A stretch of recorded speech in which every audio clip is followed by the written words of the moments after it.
Welcome everybody to Flat Earth Nation. Mud flood was Armageddon. It is a flat Earth nation. Mud flood was Armageddon. I'm happy to remind you as often as I can. Don't let them tell you anything else unless they are willing to debate you in a fair and honest way. I wanted to hurry that last bit up because I wanted to say hello to Edna, Jenny, and Bobby, and anybody else that is going to be tuning in, because today the Lord has so much information. I'm going to just consider this a time to throw out, you know, even though I have all of these tabs that I'm showing you with my mouse up here. These are all tabs I want to look over here tonight. This is where the show is. This was what I looked up. Now it's online Flickr mystery photos. Gadgets from the Harrison Ewing collection, relatively new for the Library of Congress and their 250,000 subscribers, even though it's been out for a couple of weeks, I do believe, at least a couple of weeks. They're looking for help. Do you guys know what these gadgets are? That's what they're asking here. We have some unidentified mysteries. Can you help us identify them? Not trusting YouTube to look at their video, I went to the Library of Congress website, and they, basically are saying like, sure, go ahead, Where's your video at, Alan? So let's just look at a few, because this is a big night. Monday nights are super cool, huh? I'm glad you like them. I like them too. I wish this thing loaded faster. It played so good and nice for me earlier. Probably because it has to start over again. Campus, where we have three main buildings. The red arrow there points to where the Princeton Photographs Division is located in Madison building. You can see a picture of our So you can see a picture of his recent activities here.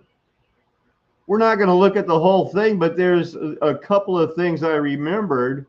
It's going so well right now. I wonder if I should just sneak up on it. But I remember timestamp 26. Here's Harrison Ewing, where I guess they photographed for the United States fascists. This is between 22, that's 1922, and 1938 were the loudest dates I heard. We can sample some. What is he talking about? Anything?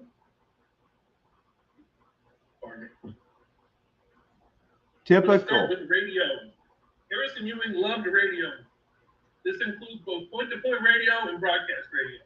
Experimental and amateur radio broadcasts were first made in the D.C. area in the first decade of the 20th century. In December of 1921, 3 D.C. area stations were given broadcast license from the Commerce Department. This led. Remember, in all of our talkings, this is right after World War I, when RCA took over Marconi, and Marconi had put the radio in Germany and France.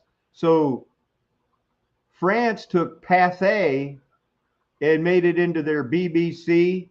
We took Marconi and those guys and made it into RCA and just took their patents and called it reparations because, well, they started World War I. Well, at least that's what the winners said. So all of this off of the stolen patents of Marconi, and maybe that's even why the war was waged. Have you ever considered that? I'm not saying it's true. I'm saying, but aren't we supposed to question everything? Led to an interest in radio from both those wanting to listen and from those wanting to adapt and create better equipment. Here we see some DC celebrities with radio sets. That's Herbert Hoover on the upper. Who do you think this guy looks like? Now, you know, for some of you people know he ran for president twice. Who do you think he looks like, though, is the question. Left underneath him is Herbert Hoover Jr. In the top right there, that's Charles Evan Hughes, who was Secretary of State and a Supreme Court Justice. At the bottom right there is Hubert Work, who was Secretary of the Interior. And I have no idea who the two men in the center are, but I like that they centered it right in front of the Capitol.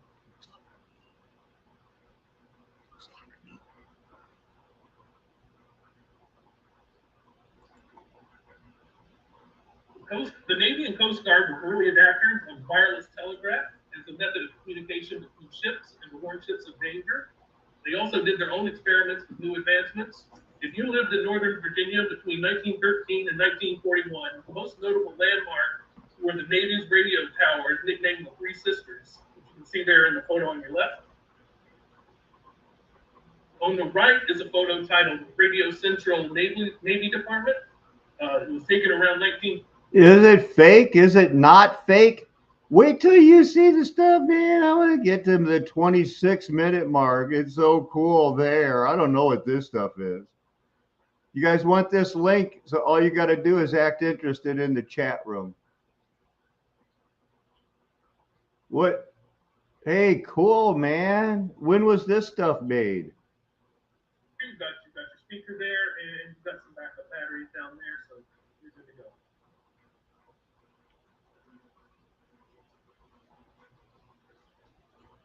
I don't really have much additional information about these two photos, and I'm guessing neither product ever took off, but they are amusing and show how wide the interest in radio was. The man on his left has put a radio into a straw hat. What I wonder is how much of the space in the hat is taken up by the radio. The caption on the photo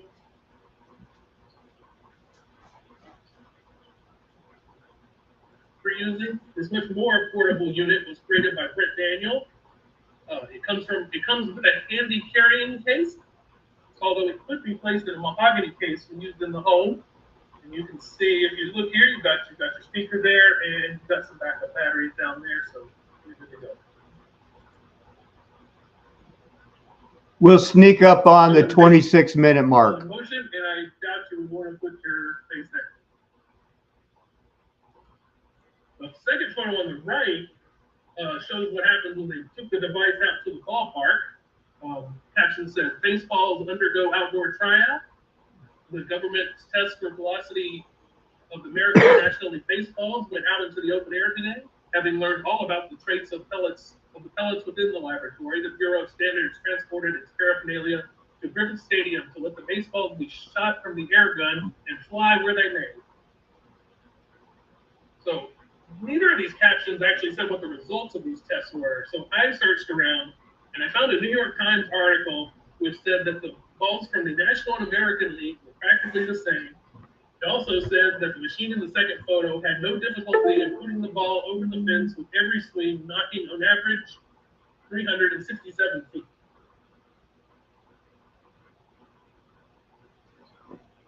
All right. I think the captions for these two photos say it all. On the left there, hosiery testing machine, Washington, D.C., March 23rd, 1938. At the request of the General Federation of Women's Clubs, the U.S. Bureau of Standards has developed a hosiery testing machine. The machine stimulates the force acting on a stocking at knee and garter clasps in use. The hosiery was made of women's. The Bureau of Standards is also looking out for your home. Here in the first photo is probably one of the simplest machines I'll show you. It's just a pendulum that swings and breaks a plate. The caption says the Bureau of Standards breaks up plates for a reason. Just about everything manufactured in this country is made the subject of tests from the Bureau of Standards. Even the dinner plates used in restaurants go through a series of tests in order that the government will know just how long you should expect to last in usage.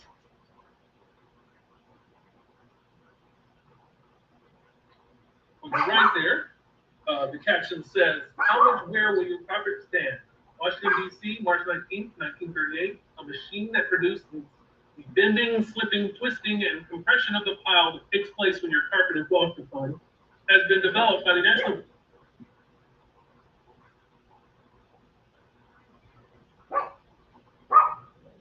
Bureau standards to test the durability of the parts.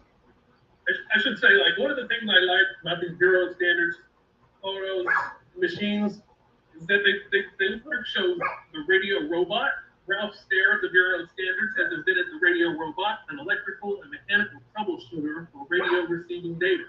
It is almost a human detective in finding radio troubles, testing, and pepping up vacuum tubes, testing radio parts, and complete receiving sets, both alternating current and direct current, and is a portable power pack. The second photo, the caption says, "Test electric light bulbs for Uncle Sam, Washington, D.C., March 21st, 1938. Purchasing on average 4 million electric light bulbs annually. Uncle Sam is probably one of the largest users of light in this country. The National Bureau of Standards sees that the government gets its value received in purchases by continually testing the incandescent lamps to determine their life and the amount of light they get. Using a special machine designed by the Bureau, Louis Barbrow is shown measuring the amount of light given by a lamp." Okay, I got about 5 more minutes of these things, but the next thing they introduce is something I think that you'll find very interesting: wireless cell phones or car phones.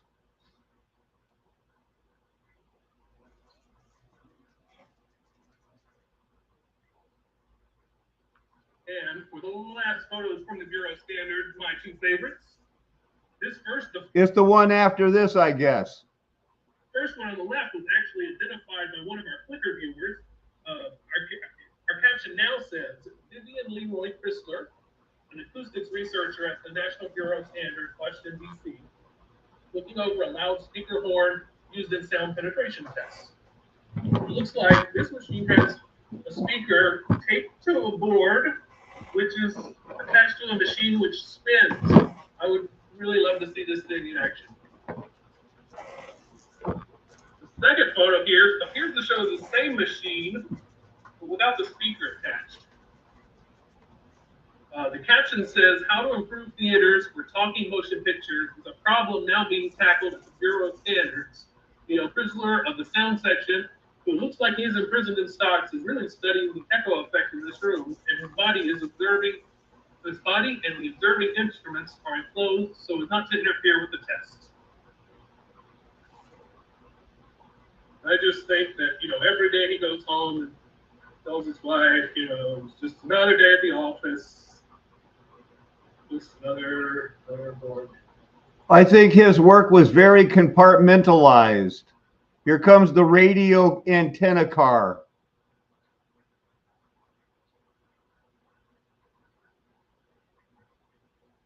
All right. Harrison Ewing also took a special interest in the work of inventor Charles Francis Jenkins, who often went by C. Francis Jenkins. I first want to say there are some discrepancies in the sources about Jenkins, but I'll try to give a short bio. He moved to D.C. in 1890 to work as a stenographer for the federal government. His first big invention was the Phantascope, a movie projection system. He started work on it and later acquired a partner to help. They showed their first film at the Cotton States Exposition in 1895. The two later had a falling out, which led to some lawsuits. After that, for a short while, he ran his own automobile company. One of his innovations there was to put the engine in the front of the car instead of under the seat. For many years, he worked on a mechanical television set, which he called the radio visor, that broadcast over radio waves. In 1928, he started the first television station in the U.S. to broadcast to those devices. He held over 400 patents in a wide array of disciplines. I keep finding him turn up in photos where he's not even listed on the caption, including the photo I used here. I cropped it, but the photo simply says "radio meeting Hoover called." But I noticed him immediately. If you ever come across him in any of our photos and his name isn't listed, please let us know, and I'll be glad to add it.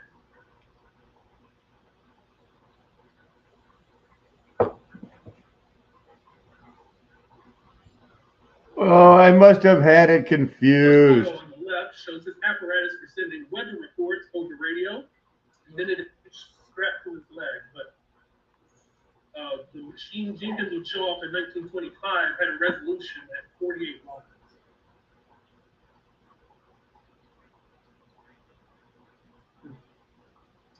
Unfortunately for Mr. Jenkins, mechanical televisions never really called up. The television company was bought and sold to RCA, which immediately stopped production of the television and the broadcasts. Developments in electronic television were set to give better picture at a lower price, so that's where the future of TV led. Although Jenkins continued to work on developing his mechanical television until his death in 1934.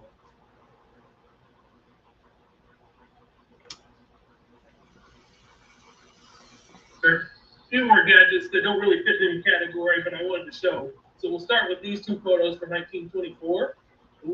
The first one on the left has the caption, "The latest in the electric baseball scoreboards. George Coleman and Darrell Washington is shown here with the mechanism of a new scoreboard." The second photo, which isn't from the Harrison Ewing collection, but from the National Photo Company, shows what people saw on the other side of the screen. The lights were behind this painted sheet here, and they lit up, so you can kind of see how it looks like a baseball diamond here.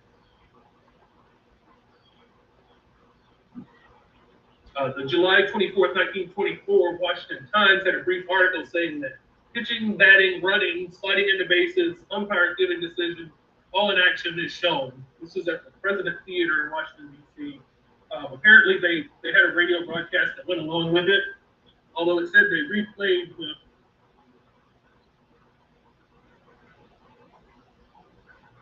say, yay or nay. It's not very difficult.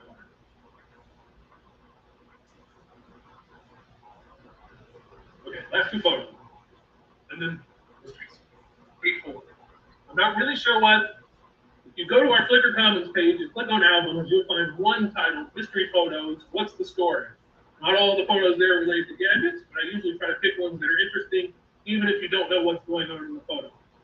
Anyone can figure out why there's a lady smoking on a shower. I would love to know. If you can figure out that photo, I owe you. These are all photos which came to us from the Harrison Ewing collection with no captions. And so we're letting you, the viewer at home, figure out what they are. If we think it sounds correct, we'll add the description to our catalog. I used some of the past photos already in the presentation, but here are a few others that people haven't done.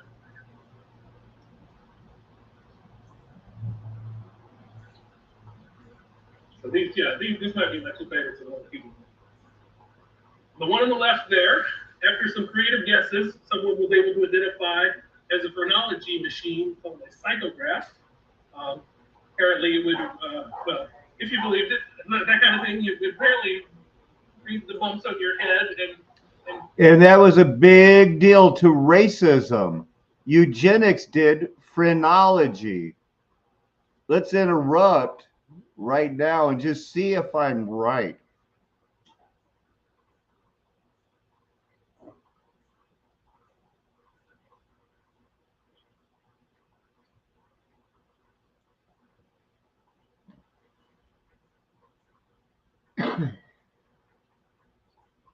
See, because the United States was in the middle of propping up a Greek revival because the people in charge are a bunch of homosexual pedophiles.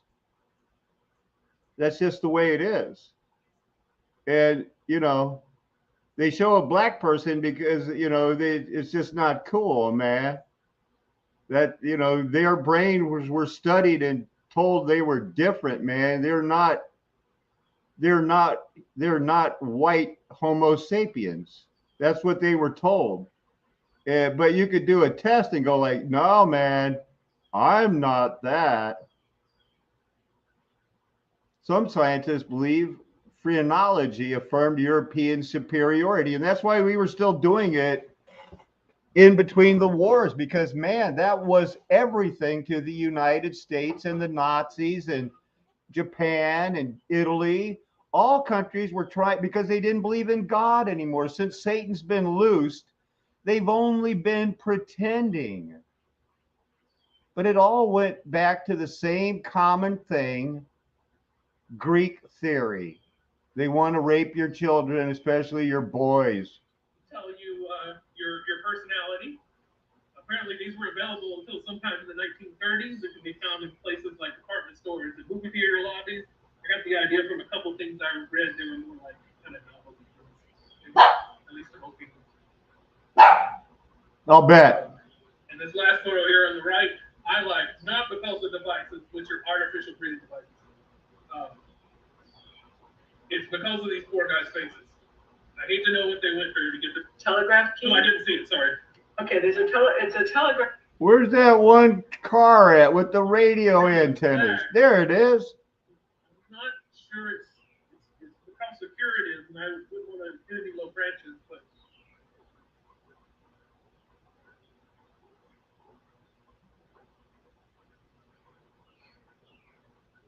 Oh, I had just missed it. Back in 1924, experiments were still being done to make this happen. This car here with large antennas on the front and back was created by the Potomac Electric Power Company. I'm not certain, but it probably relates to what I found in a July 22nd, 1924 Washington Post article stating that the power company had set up a transmitter to communicate between its headquarters and its power plant if phone lines went down. And it was also considering placing radios in their repair trucks so their workers could communicate to headquarters if there was. There. I feel like I can finally relax because I kept going like, no, there's a car with antennas on it from the 20s, and everywhere I looked. Guess what we didn't find? That car until the end. Hey, and all of that was, the first 21 minutes were things that didn't have anything to do. It's just that I had like 40 minutes and didn't know what to do with it while I was waiting to start the show that I have worldview matters, eternity, words. But this other stuff was interesting and fun, I thought. If you look at the back of a $2 bill, the ship on it has antennas. And it was also for free energy. Are you kidding me, Bobby? I bet I'm not doubting you, but man, you learn something new every day. And those $2 bills, how fun are they? Just say $2 bills. Phrenology. Hey, remember they mentioned about scoreboard watching, and they really were pushing that as the Pied Piper for how to get your kids. If you didn't want to loan your kids out to take them camping with those gay Boy Scouters, you could, turn them over to baseball players because, we need people that are super talented to entertain us. So from 2010, we're just going to look at, hey, look, there's scoreboards that have been around for a long time. Here's a leaderboard from some type of a tournament where I recognize a couple of names, but I was more interested in the early school, the couple of the Ivy Leagues. Did they find these scoreboards? When did they find them? How much have they improved? When did they improve? First mention of a scoreboard was November 11th, 1894. Well, but in 1908, they already had electric baseball scoreboards that recorded balls, strikes, and outs. It didn't immediately catch on, but that Boston, they had one. Game trackers, using that we saw a little bit about that, electronic scoreboards. Scoreboard watching at the theater. So you could kind of like pay-per-view it back then. Yeah, thank you. Can somebody like John Levy do a better video on this? Punch it up with a lot of really cool photos and music, because I think it'd be cool. They've manually operated ones were right there, always right there. You've all heard about the Wrigley Field. Well, it had an iconic 89-foot scoreboard that was built in 1937. It stands today. It was manually operated for the score, but the batter's number, balls, strikes, and outs are displayed electronically in 1933 in the center portion of the board. the original control panel is still in use today. And nobody's ever hit it. Some guy hit over it with it, but that's saying something, because it doesn't say how much it weighs, but it does say that, you know, when do you kick it up a notch into the 1950s or the 60s when you have the White Sox go, well, let's put some explosions on that firework. Let's punch it up. The people might be getting bored. Let's do it.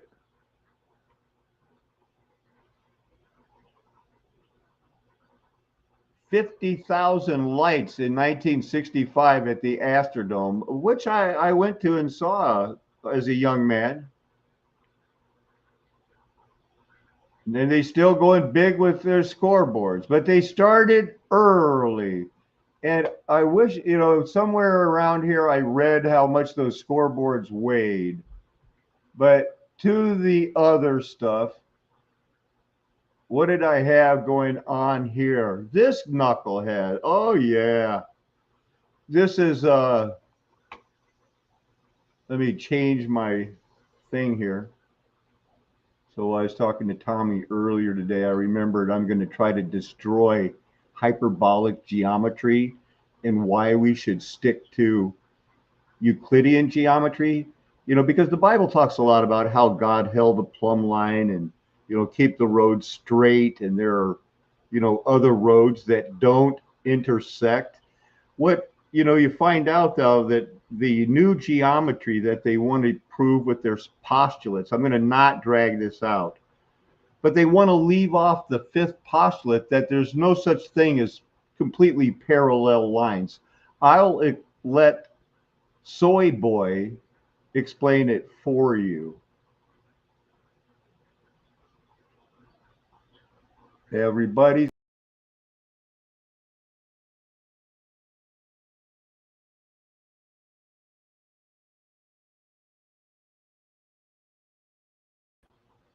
Did I just turn myself off for a couple of seconds there? That was not the plan.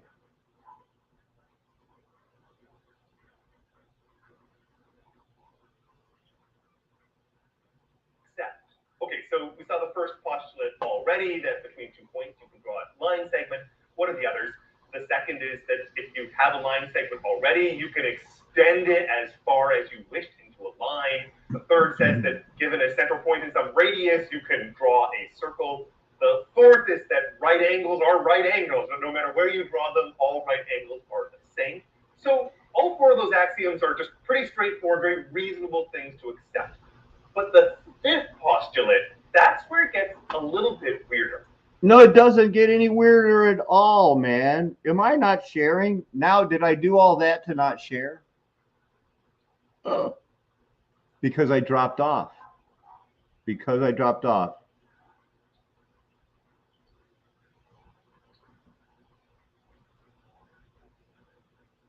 Aha! You missed the boring parts of the postulates. What are we going to do?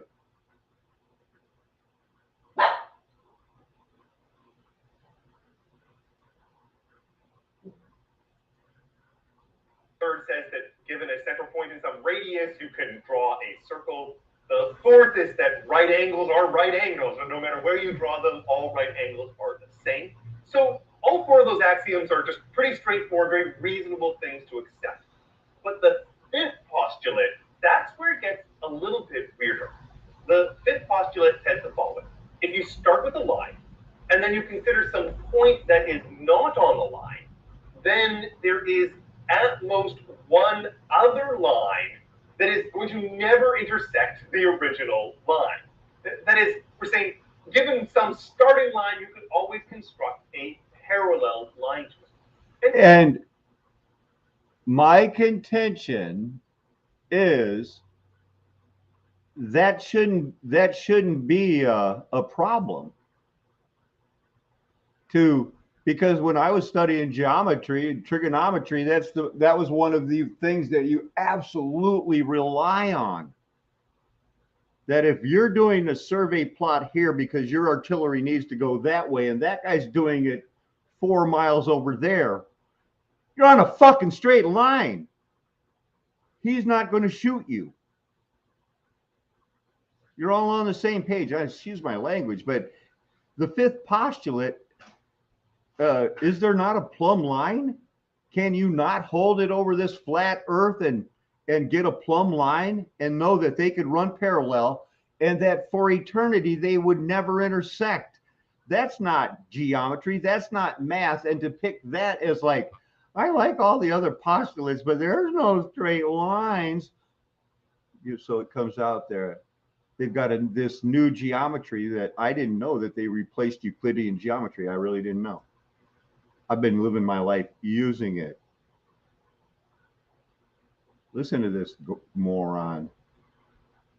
And it's reasonable, right? If I tilt my ruler a little bit, I see that the other lines that I might draw are either going to intersect the original on the page, or you can sort of imagine that they're going to intersect the original, Yeah, right. If it's not parallel. Somewhere off of the page. So this fifth postulate, which we often call the parallel postulate, it's not that it's completely unreasonable. I mean, it still sort of intuitively seems like that's probably true. But it's more cumbersome, more involved than the other postulates. It's some claim of what's going to eventually happen at some point. This fifth postulate feels like, can I prove that? Is that really the kind of underlying bedrock assumption I need to make? Or instead, could this postulate really be You guys knock it off. as a theorem that depends on the previous four? Do I really need to have it here as a postulate? Even Euclid, the first 28 theorems of the elements, are all based on only those first four postulates. He's trying to be able to prove as much as he can without needing that fifth postulate.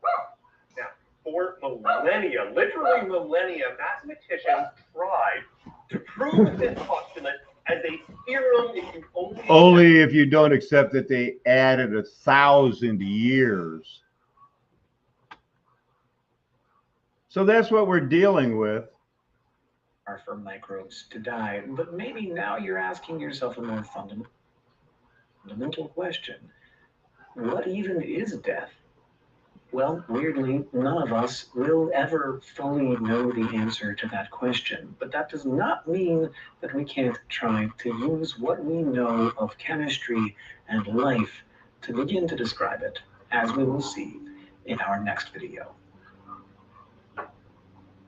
This is a ciliate, Loxodes magnus. It is about to die. James with a UV laser in the laboratory. Maybe it sounds like a microscopic version of the game Clue, but there is a point to it all, we swear.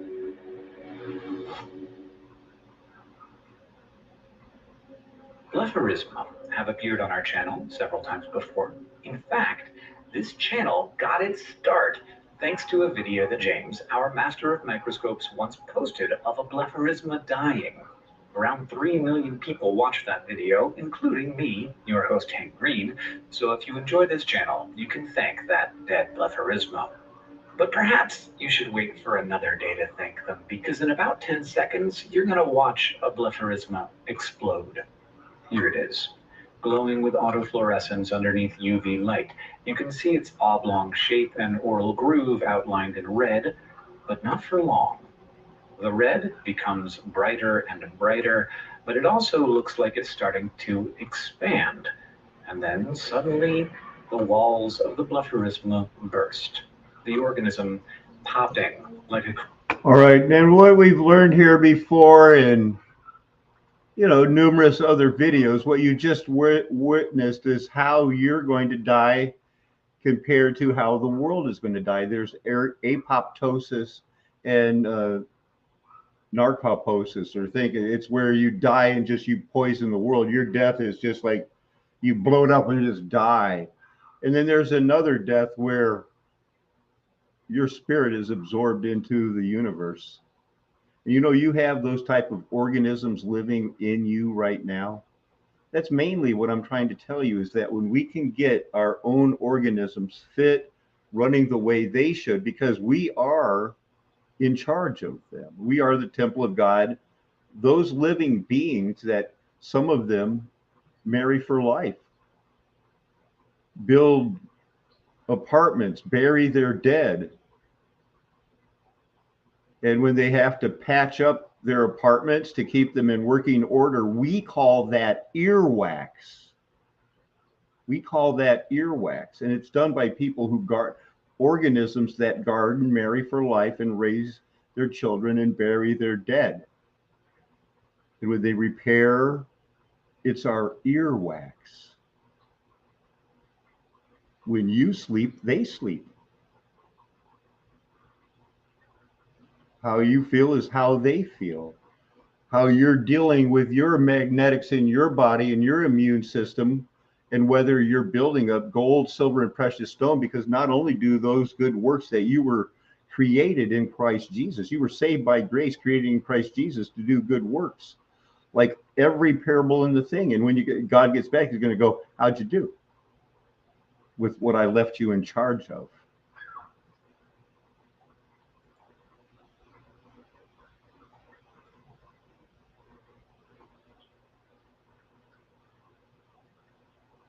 Now, the soy boy mathematician, he doesn't get much introduction or fame, but David Hume does.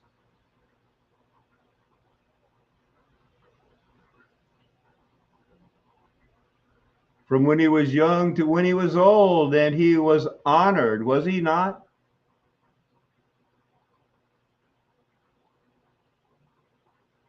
So may I presume tonight, as recently has been pointed out to me, the classical education did not continue much longer after I got out of school. And maybe some people don't even know what logic is, the trivium, the quadrivium.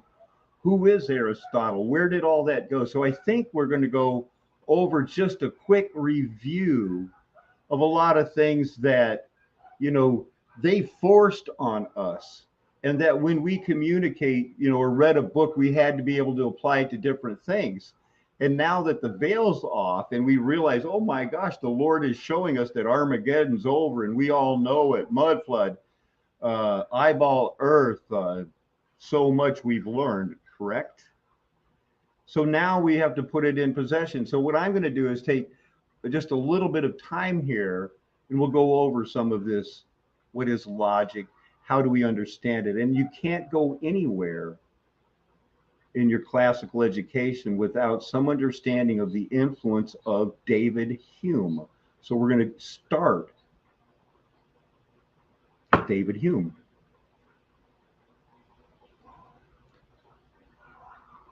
Now, Scottish philosopher, historian, economist, librarian, essayist, best known today for his overrated but highly influential system of philosophical empiricism, skepticism, and naturalism. See, he was that soy boy of the day going like, how do I know there's parallel lines? How do I know there's really a parallel line? How do I know they won't intersect some way off, way off, way off in the future? Because he didn't want to believe in God. He strove to create naturalistic science of man. You call it humanism. It's the anti-worldview to Christianity. He argued against the intuitive, of course you can make straight lines.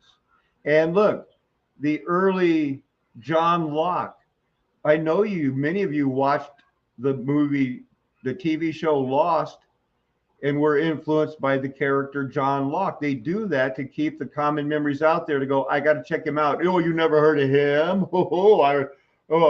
Where was your classical education? The trivium has passed you by, right, dumbass? That's how they try to make you feel.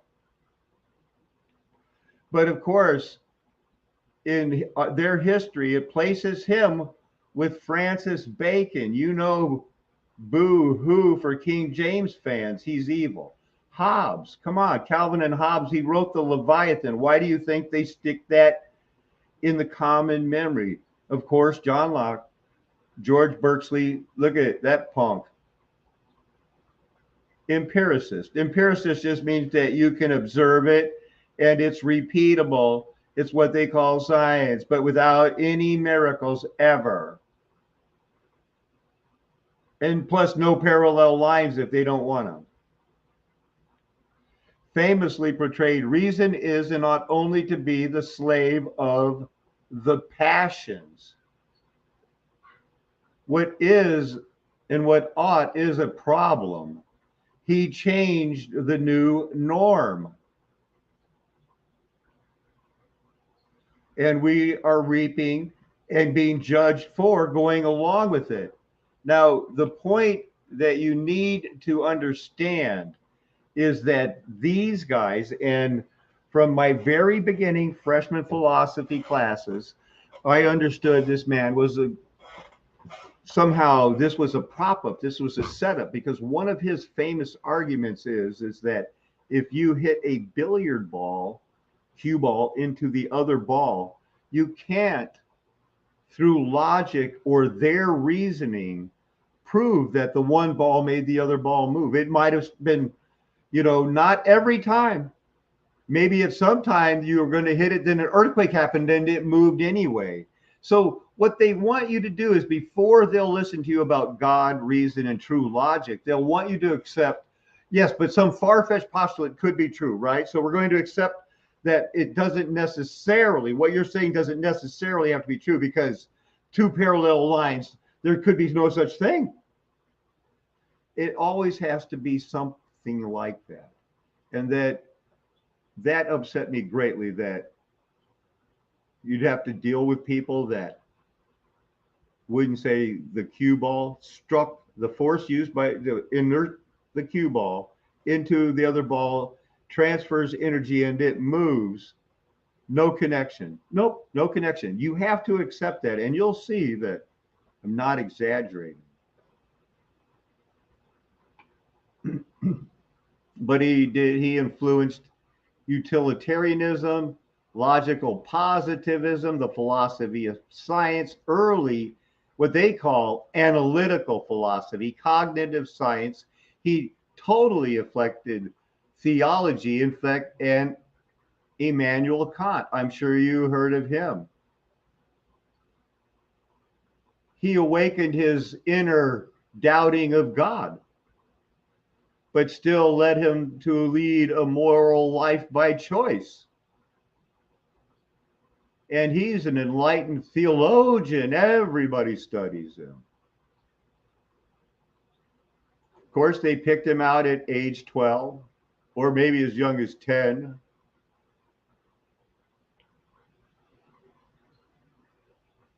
At 18, philosophical discovery that opened him up to a new scene of thought, inspiring him to throw up every other pleasure or business and to apply it entirely.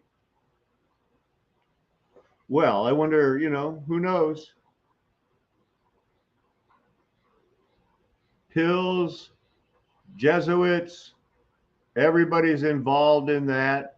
Frequent disclosures with the Jesuits. At their mud flood college they took over, they taught acting. You know that? The arts and acting is how the Jesuits got into every school, and they say, we do it better. We'll show you how to do it. Okay, they were in. Oh, and by the way, I want to take your son camping. Not that you can't trust Christians going camping, but they're not Christians. You shouldn't be trusting them anyway. John, so the new riddle of induction. Green and blue are examples of predicates coined in Nelson Goodman's Fact, Fiction, and Forecast to illustrate the brave riddle of induction, a successor to Hume's original problem of induction. The philosophical question of what are the justifications, if any, for any growth of knowledge understood in the classical philosophical sense, knowledge that goes beyond the mere collection of observations.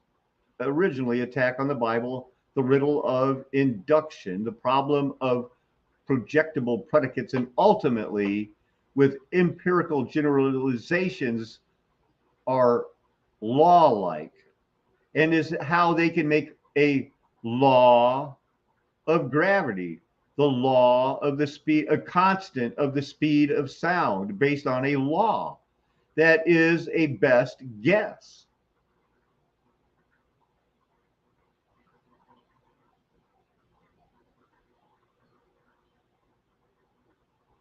Predictions. Induction and causation. The cornerstone of Hume's epistemology is the problem of induction. This may be the area of Hume's thought where his skepticism about human powers of reason is most pronounced. The problem revolves around the plausibility of inductive reasoning, that is, reasoning from the observed behavior of objects to their behavior when unobserved. How can you prove to David Hume that if a tree falls in the forest, does it make a sound? You can't. You cannot. He embraced circular reasoning. And if you ever watch CNN or Fox News, it's always going to be the, yeah, but what about? No matter what proof you talk to them about, we all hopefully agree now that the wars were wrong in Afghanistan, Iran, and Iraq, that it was to sell weapons. Well, the left and the right both disagreed, but we hated them because, you know, the one side was all been brainwashed into abortion. So we all, yeah, but the other side, well, the whole country now agrees war's bad, and we just surrendered in Afghanistan and we're ready to kick it up again? Are we insane? Maybe. Possibly. You know where David Hume is buried?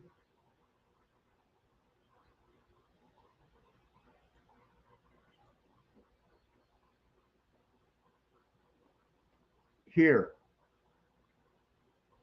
Pretty small place, huh?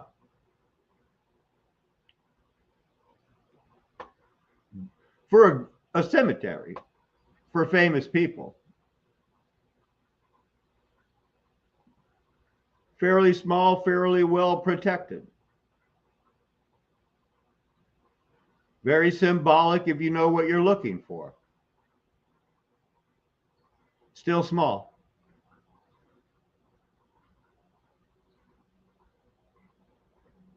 There's David Hume.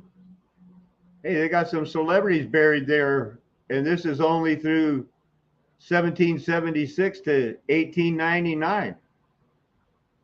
Hey, look at Reverend Principal Candish, Blackwood.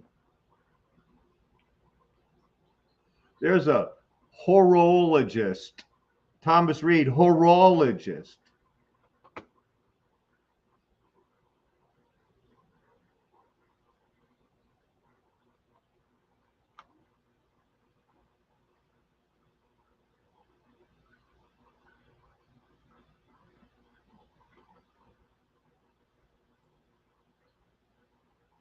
He studies horology, famous for it.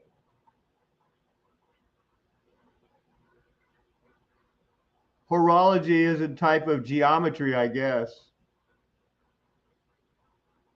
Oh, it's the art of making clocks and watches in springs and gears, and knowing that crystal is stored electronic energy and you don't need a battery.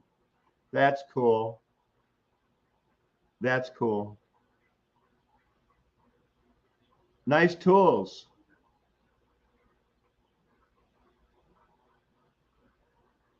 Yeah, where's your magnification? Oh, there it is. That's good. I believe you. I'm buying every minute of it and loving every minute of it. Sun and moon gears. Well, horology doesn't get much of a mention here.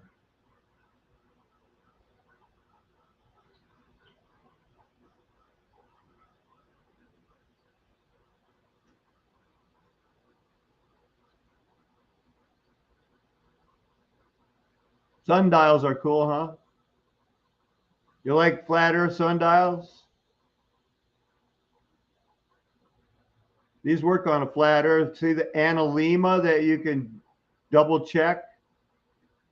Shadow being cast right here.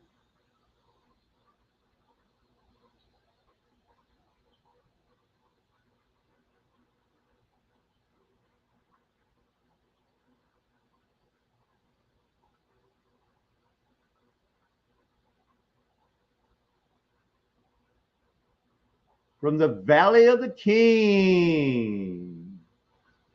Classical education night. Watch it slower. Come on, man. From 1812. You gotta, it's an art and a science. Would you watch it slower here and watch it faster a little bit later? Not gonna tell you again. I expect you to know it. Watch the analemmas.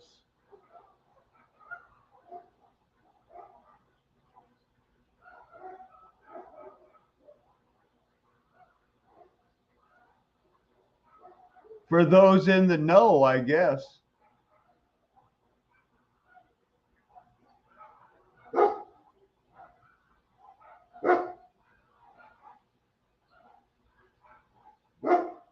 I'm guessing that's a reproduction. But that might be a dash in between there. I can't tell. Is that a man-made dash? 1-642? I dash?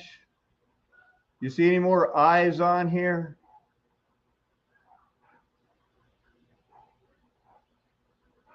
No.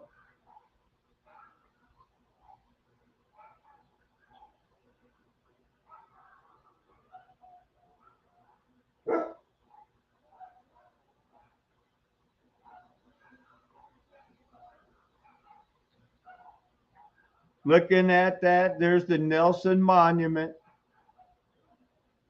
Looking good. Don't have time. David Hume, buried here because these are the people that they love. You got to be special to get buried here. You want to try to get buried over there? Not that big of a place.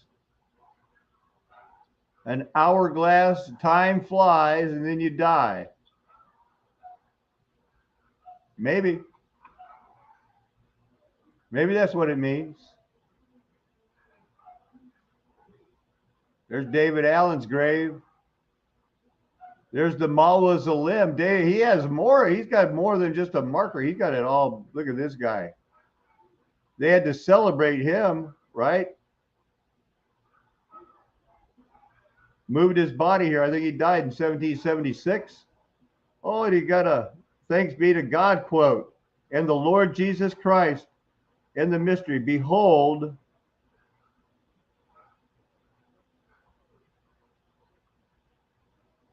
thanks be to God, which giveth us the victory through our Lord Jesus Christ.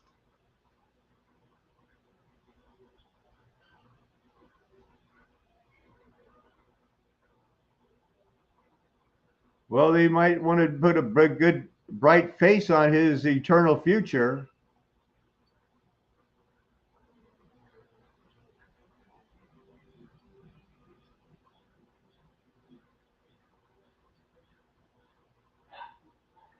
Who else is buried here? Do we know any of these people?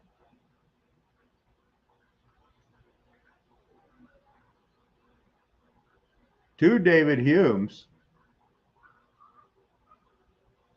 must have been related.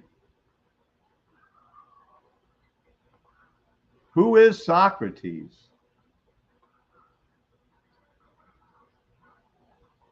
I need to take a quick break.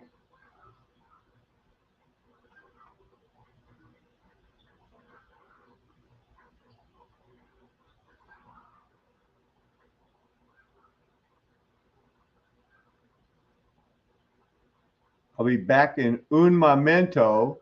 For you non-podcast Paco lovers who refuse to admit that you understand Spanish, you'll know, like if I say un momento, I mean 1 minute, un minute, a moment, I'll be right back. Do you know already? What if I told you you already speak Spanish? You habla español. You already know 4,000 cognates. You know, importante. Oh my gosh, don't speak Spanish to me.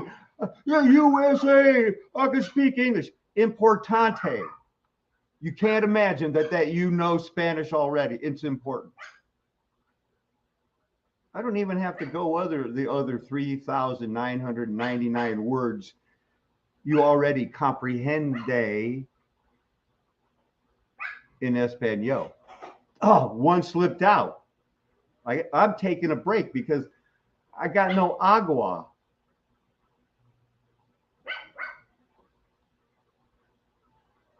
I have to go to replace the aquifer.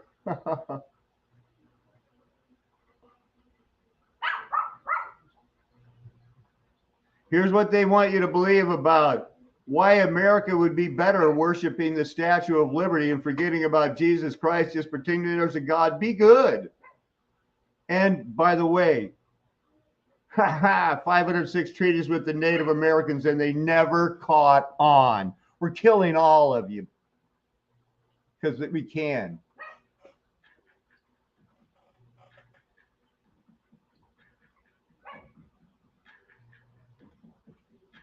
An understanding of how we arrive in the today and now is only understood by a slow process of cultural change and scientific understanding. By allowing our thinking to span to the birth of these disciplines in relatively modern times, will perhaps encompass the great broken cycle of change that seems forever inevitable. All roads lead back to a certain point in history, but the Greeks, they had only begun when everything else had seemingly ended. They, therefore, were picking up the pieces of the before time. Intellectuals in the ancient times of the Greek Empire approached the big questions of life in a genuine scientific way, sometimes in mystic ways, but always in an imaginative fashion. For example, Pythagoras was considered a charlatan for claiming the doctrine of reincarnation. A half-naked Socrates forcefully lecturing people in the street with provocative and unanswerable questions, and Aristotle tutoring great generals. These are examples of how Greek thinkers dared to question traditional convention and to challenge the prejudice of their age, putting their own lives at stake for the sake of advancing human understanding. Greek philosophy as an independent cultural genre began around 600 BC, and its insights still persist to modern times. Caught in the clash between cultural conservatism and innovation, we find a peculiar character in the form of the great Socrates, the pivotal figure in Greek philosophy and the wisest among Greeks at this time, according to the oracle at Delphi. Socrates enjoyed teaching, but unlike many great intellectual teachers, he never requested a fee in return for teaching and lived a life of austerity. He either underestimated or ignored most of the topics that were popular among his predecessors. Before the time of Socrates, other philosophers' main concern had been the physical world and how to explain it naturally. However, Socrates set in motion a new approach by focusing entirely on moral and psychological questions. His methodology sought to define key questions such as, what is virtue? What is patriotism? What do you mean by morality? As a result of this, most of his debates ended with questions and answers. And this, of course, is the great unfurling of the human mind, which appears set like stone in the way of the day, the central issue unanswered, and the disputing ignorance of many topics revealed. Since he invariably proved that the words being used by his contenders were actually abstract terms with an empty meaning. By combining a humble spirit, he never claimed to be any wiser than anyone else, and a strict believer in the unknown and the understanding of the things of the unknown. For example, just think when Paul debated the people in Athens, he was right up here at the Acropolis. I think that's what they're showing. Man, he won that debate hands down. He said he knew nothing, and therefore humanity knows nothing. But with a method that challenged conventional assumptions and tolerance for unclear thinking, Socrates gradually earned enemies from various sectors of Athenian society. He was consequently put on trial and condemned to death. However, Athenians did not like to condemn a citizen. Yeah, because he was hanging out with, he was ignoring his two wives and hanging out with Archimedes. No, not Alcibiades. And therefore, this was merely a formal sentence, and he was offered the possibility to escape. He refused to do so and obeyed the jury's decision. A mixture containing poison hemlock took away his life, but his example granted him immortality, and his example to question everything in society remains. In the grand scheme of the universe, he can't be wrong. What do you know? It would seem that we do know nothing, and we look to God for answers to these types of questions. Can answers be found, or does it always lead to a bigger pool of many, many more misunderstandings of things we know very little about? But what do you guys think about this? Comments below and ask. Well, I don't know. Very interesting. From the Lost History Channel. You know, I'm appreciating this Ancient guy, civilization. not because I agree with anything, but boy, he has been productive and consistent.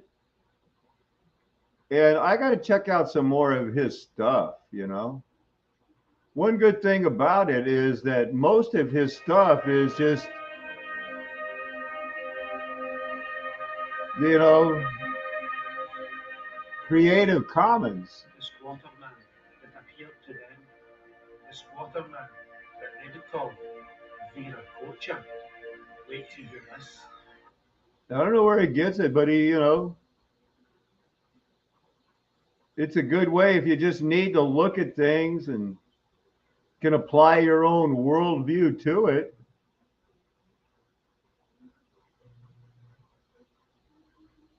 I don't want to, you know, we're doing our own channel here. We got Socrates. Basically, that's how, you know, Friedrich Nietzsche, God is dead. It was the modern era. And there was the whole gay thing, you know, that all of that seemed to be pushed and accepted because they didn't believe in God. That's your classical education stuff, is that without God, and you were, maybe they were believing in the other Elohim, but it sure wasn't what we are. We are seed of Abraham, going back to the tribe that was ruled by Jesus and the perfect law, and they didn't need a king. All the other nations had Elohim that were just goofing off. Things are crazy what we're learning. We're trying to go back to settle the classical education. You got to get down with who this guy is. I wish now I wouldn't have closed that other window. So I would have had a YouTube thing pulled up so I could have given you a background. Now, one thing you need to know that they might not mention about Epicurus and his philosophy is I consider it basically another form of hedonism, but without the I'm going to eat it up all as fast as I can. No, you know, he wants to think about it. But he was an empiricist, like David Hume was influenced by, not for God, but everything, you know. But if there was no God, I would probably be an Epicurean. But there is a God, and I am not an Epicurean. This is just to make up for some of the things I couldn't do while I was sick on Monday. I'm going to do one video before lecture on Wednesday, and then probably another one after lecture on Wednesday to make up for some of the stuff. This should also read Lucretius, because he thinks the same thing. And I'll talk a little bit about Lucretius on Wednesday in class. So epistemology just means theory of knowledge. So what do they think has to be the case in order for someone to have knowledge, or how do they think knowledge works? And the only thing that I'm going to say about this that's really relevant to their views of death and what is good in life is that they were empiricists. And empiricist means that a short way of thinking about it is the original source of information for knowledge is experience, which just means that you don't get any of the data for what you might know anywhere except from experience originally. Now, the mind can then work on this data from experience and combine ideas and use logic on what you know and create new things from that. But ultimately, everything comes from experience. Now, what does experience mean? There's really two kinds of experience. There's the sensation of things outside of us. So anything you see, hear, smell, touch, taste. Or we can also have internal sensations in a way, experience of our own thoughts and feelings. So even if you're not, seeing something outside of you, you can have experience of what you're feeling or what you're thinking. And that can be part of the data that goes into your knowledge. Now, all this is important for thinking about their views of death and what's important in life, because if you can't get any information about those things from either internal, senses of your own, what's going on inside you, or things from your five senses, then you can't get. Remember that phrase, your view of death and your thoughts about life. That's what it comes down to as a human at one time. Now, in modern interpretations, you might have heard of Carl Rogers, the famous Rogerian thinking, the psychologist here. And how does that make you feel? That guy, he was really, that basically is the same thing, because one of his remedies was self-actualization. You actually did something. You planned it, you did it, you jumped out of a plane. You don't need to keep doing it, but you can ponder that for the rest of your life. You actually did something. But how does that please God? You can't rely on it for knowledge because you might be making a mistake. So Epicurus and Lucretius also have things to say about physics, and by physics, I'm just going to be talking about what are the how does the universe operate and what are the main constituents of it. So for both, there's just two things really in the universe. There's material bodies and there's void.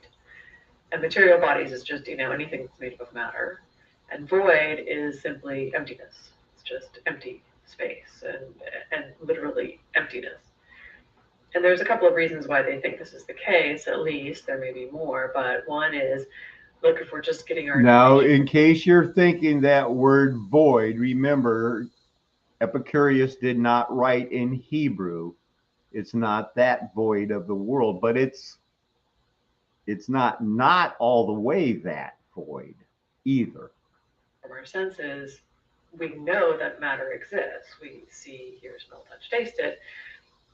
So we know that there are material bodies, and then you can reason logically the void must exist if those things are going to actually be moving. So they think of matter as something that is full, that has a sense of substance, and void is pure emptiness. So if the substance is going to move at all, it can't be the case that everything is pure substance, or there would be no place for it to move. And similarly, for cutting something, there has to be some way to break the things apart, so that somehow you're going to have to insert a void in between there. Otherwise, it would just be this pure fullness. And thinking along those lines too, matter and void exhaust the possibilities for what exists. If you've got substance or fullness and emptiness, there's nothing else. Everything is made up of substance. And this leads us to the idea that there are atoms. So Epicurus, Lucretius, they were not the first atomists, but they were some of the early atomists. Oh, now you're getting it, right? Now you're getting it. Now you're understanding why Operation Paperclip V2 intervention, man, not, you know, not only, oh, there goes my phone. What was it, Hans Gruber? No, that's the guy from Die Hard. You know, the guy that did it, Werner von Braun, and all of those people. I need to turn this off. All right, so well, I feel like that was a big interruption for. Yeah, the atomic bomb, World War II fake. You know, come on, let's work with me. And so we've had the idea of atoms around for quite a long time. They thought of them as small parts of matter that are not further divisible. So atoms means uncuttable or something like that, indivisible. And they didn't, know And if we could only split the atom, the power would be immense. Oh, Paco. what size they were, exactly what they were made of, but the idea is that there must be some small part of matter that you can't further divide. If you could keep dividing matter forever, then eventually it could dissolve into nothing. And then you can't get something from nothing, so then there would be nothing left. So it has to be that there's some, indivisible part. Man, come on, man. Epicurus, I expected so much more because he honestly, he said he doesn't use those stupid, you can hit a cue ball into another ball and can't prove it moves. He's not like that. He's not like that. Not at all. He's smart. But I don't know who this other guy is that they kept talking about. Like I didn't, once I heard about their philosophies, these other guys, and then I found modern philosophers like Francis Schaeffer. Oh, I didn't need these people. Didn't need them at all. That's not helping your classical education. Now, you have to understand about Alexander the Great. Oops, I needed that. Where was it? Shoot. Alexander's legacy includes cultural diffusion, syncretism, which his conquest engendered Greco-Buddhism, Hellenistic Judaism. Wrong, that was Zoroastrianism in the God-fearing Greeks. They use Alexander as a catch-all, and all of the Seventh-day Adventists and everybody else in prophecy that uses this fake, obviously fake story of Alexander succeeding Philip II in Macedonia, like he was the one, the Macedonians that sent people like the Persians were searching for the Medes and the Persians. We're waiting for the Messiah. We brought incense and gold and myrrh and frankincense, unless one of those is an incense.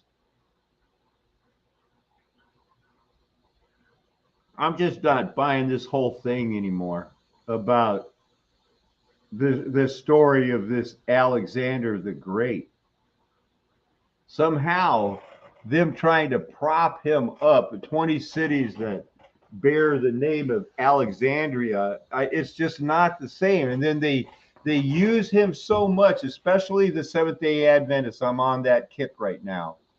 That they chart everything that he did as, oh, it fulfilled this prophecy, this timing, that timing, and proves that there, oh, Armageddon can't be over because we need Alexander's records that show that these prophecies were being fulfilled and Jesus is coming back tomorrow or yesterday, and you missed it, but maybe next week. But the rapture is definitely going to be happening because you're never going to be judged. He subsequently overthrew King Darius III. Who was that? Well, he was a God-fearing Greek. These guys, going back to Artaxerxes, oh, that's Artaxerxes IV. We want to go back to Artaxerxes.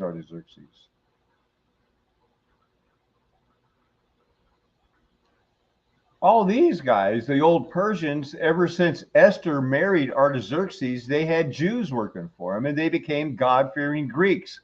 And the Jews became, hey, you den of thieves and robbers, why are you keep trying to make money off of Jesus? And they basically said, let's kill this guy and get it over with. Because he is messing up. We have no king but Caesar. That's who we're talking about. Not Alexander, not the guy. These guys, no. Even Darius the two. Now there's the guy, man.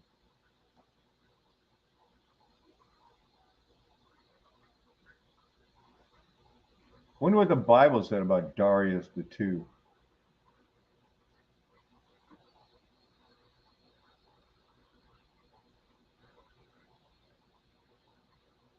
Darius the two is mentioned in Ezra 10:6. Classical history is what we have to go with. Ezra 10:6. And when Ezra withdrew from before the house of God and walked to the chamber of Jehoianan, son of Eliashib, and while he stayed there, he ate no food and drank no water because he was in mourning over the unfaithfulness of the exiles. Because it wasn't good enough for Darius's dad, Darius the One, to be convinced, yeah, let's pay for these guys because we need a place for the king of the Jews to be born if this is going to work out for Nebuchadnezzar's vision. Are you with me, people? What's so hard about this? Is this going to work out for Nebuchadnezzar's vision? And who was Nebuchadnezzar? Nebuchadnezzar was the one that God said he's almost like Abraham. He's almost like a messianic type, not the messianic type, but almost like he was the savior of the people. What was happening in the book of Esther? That wicked Haman had tricked Xerxes into signing a decree to kill all the Jews. And Esther had to go in going like, what happened here? I'm a Jew too. And since supposedly Esther was very, very beautiful, but not as beautiful as Vashti. Vashti was,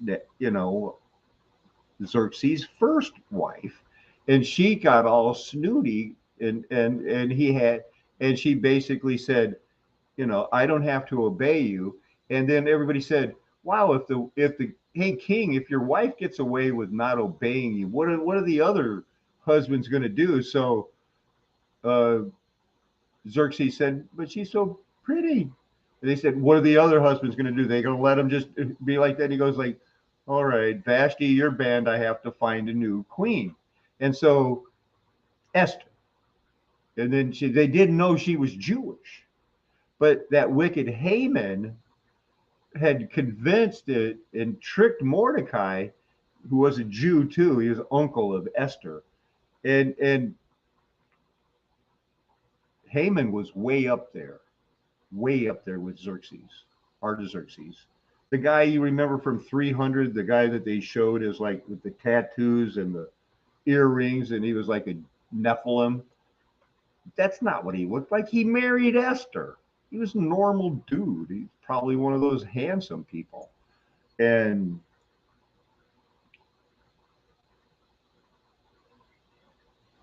so Esther was there. That wicked Haman had tricked him into wanting to kill all the Jews. Did you know that? And so and she went in there and goes like, hey man, I'm Jewish. And he goes like, oh man, she is so much cooler than Vashti. Stop this. So if everybody always wonder where's the connection to Zechariah 14 and the imminent saving of the Jewish race, screw all those dispensationalists who don't actually read the Bible. It was fulfilled all there. Was there ever a time that the Jews were imminently dying? And we don't need a future freaking rapture. That already happened.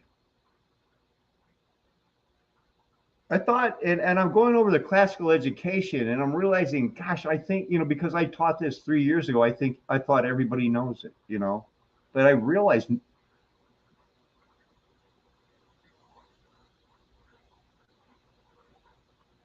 that everybody's brand new almost, except for Edna, some older people, and they never heard that stuff that I had said before. Esther is so important, that book. This is a movie show about classical education and worldview matters, eternity and stuff. I feel like the Holy Spirit is moving. Maybe it's time that if some of you have never, I just don't know who's posting, only a few, but there's 12 watching. If there's somebody out there who feels that they've been led here by the Lord and they know that their heart's been changed, but they've never confessed with their mouth that Jesus is Lord,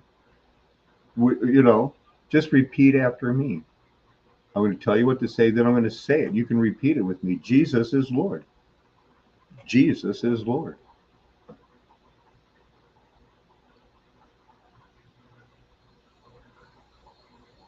You can't say that. And there's also Jesus came in the flesh. Jesus will return in the flesh. We have that in common with those people that had Armageddon, is that now the Spirit can only say, will Jesus return in the flesh? Well, it happened in Armageddon. It will happen in Gog and Magog. And only the Spirit that leads us to, be comfortable in our salvation allows us to say, Jesus is Lord. Jesus is coming in the flesh. Yeah, it's some people would never say that. They kind of go. They'd want to come up with a new thing. Off grid, John. You're the man. I'll bet John has probably said that every day for a long time. John, John off grid, John. You might know him as the Trooper. I should put in an invite and just see how things are going, because we still have. I've only been going 1 hour, 22 minutes, and 24 seconds. And we haven't checked in Australia in over a week. So there that is. And did you guys want to see that one link to the Library of Congress? Because I didn't go back over those comments. Hey, I just got back, or no, Tommy's wife just got back. And you know what she told me? She worked for a not-for-profit, pretty big one on the corporate board. And she goes, whoa, we did it. We weren't supposed to make any money, and we didn't. You know what that means? They had to, whatever their machination is because they can't make no money at the end of their fiscal year. Tonight they hammered it out, and guess what? They didn't make no money. And it took hours to not make any money because, believe me, she looked beat when she got home. That's a good one, right? So anyway, life's funny. That's what she was doing, and I was planning this video. But anyway, she's my contact. I have to go to the VA tomorrow, and so finally somebody very competent to be like, hey, you have to actually, the VA has to hand over their stuff to somebody that works for a big corporation. So I won't get killed like they always tried to kill me in Colorado. I want to welcome everybody. Here comes Trooper. I don't know if he's going to play the guitar or not, but if you didn't know, I'm going to guess and say 20% of every song you hear on the Australian radio in the studio musician, he's playing guitar in the background. Is that true, Trooper? How are you doing, brother? Maybe years ago. I've been off grid for a while now. I've only done. Hey, they don't do nothing without those classic radio stations. I'm sure some of my old Rolling Stones clips have been reused in little bits and repeated. I've done 3 or 4 sessions on albums in the last. Okay, well, now that's when I knew that you worked with a lot of people with recognizable name, but I never knew you worked with the Rolling Stones. The Rolling Stone magazine. Oh, Rolling Stone magazine. Yeah, I used to do theory columns for guitar, They used to have jam tracks. So I used to produce CDs in Guitar Player magazines for other guitarists to jam along with and hang off. Oh, that's awesome. Yeah. Hey, you know, between 1976 and 1979, I was fired 3 times by a Rolling Stones cover band named Bitch.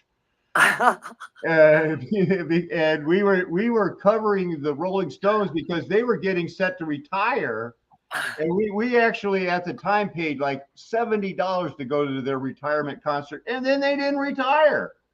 Well, look, I lost my job with Rolling Stone magazine actually from now it was quite a morally corrupt work environment, but I didn't hang out there much. I used to just turn up, do my sessions, and go again. But I got an album deal years ago for my album. It's still on iTunes, and that album cost me my job. Whoa. Because there was a song about. No, wait a minute, hold on. You know that when you're supposed to shoot to number 1, John. So what happened? You're not supposed to lose your job. You something went wrong here, and we need an explanation, because if you're a good guitar player. I don't have an amp up here, but.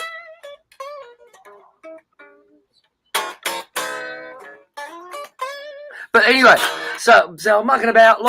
Did an album with them, and there was 3 songs. It was meant to be a mini EP. One song was called Mystics or Dipsticks. The other was called Global Warning, and the other one was called Ecumenical. They all dealt with topics. Obviously, Ecumenical dealt with the ecumenical movement, the churches, the 501c and such.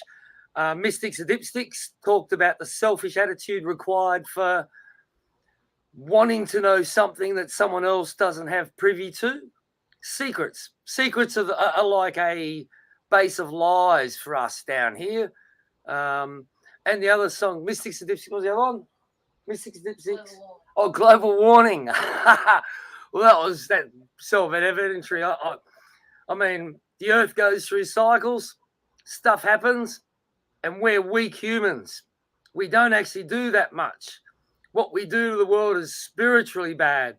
But really, humans aren't as powerful as we like to think. And God's power will always will trump it every time. There's just amen, brother. Amen. Yeah, there's no man anywhere. Would I say God doesn't respect men? Well, fair enough. We're not respectable. Right. That's like when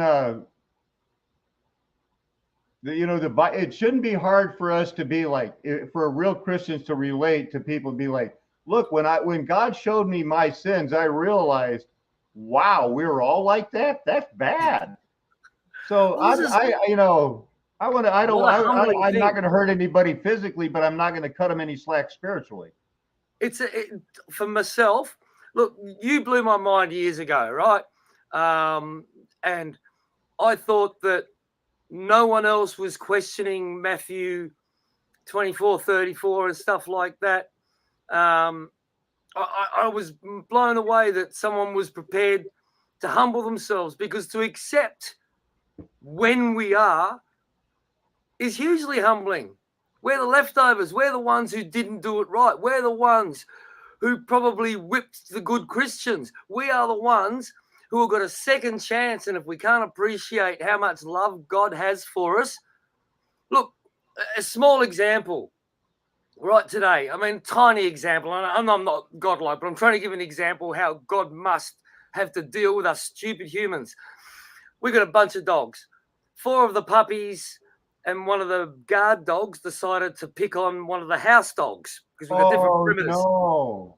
So, and I jumped in the middle of it, and I didn't mean to, but I ended up I think I may have broke a puppy's leg. Like, they're a year and a half old, but one of the smaller dog's legs, because I'm throwing dogs away and it's really hard. We are living in such a evil, angry environment. Oh, my heart's breaking, because Tommy has had to go through that a number of times, and recently, What It's horrific. is wrong? And look, we had to shoot 2 bitches probably a year ago now. And I love beautiful dogs, but having 7 children and 8 Right. dogs and goats and chickens, things will go wrong. And some kids didn't put right dogs in the right perimeters and stuff. You can't let 2 females out together at night. It's same with humans, I believe, but that's a different story.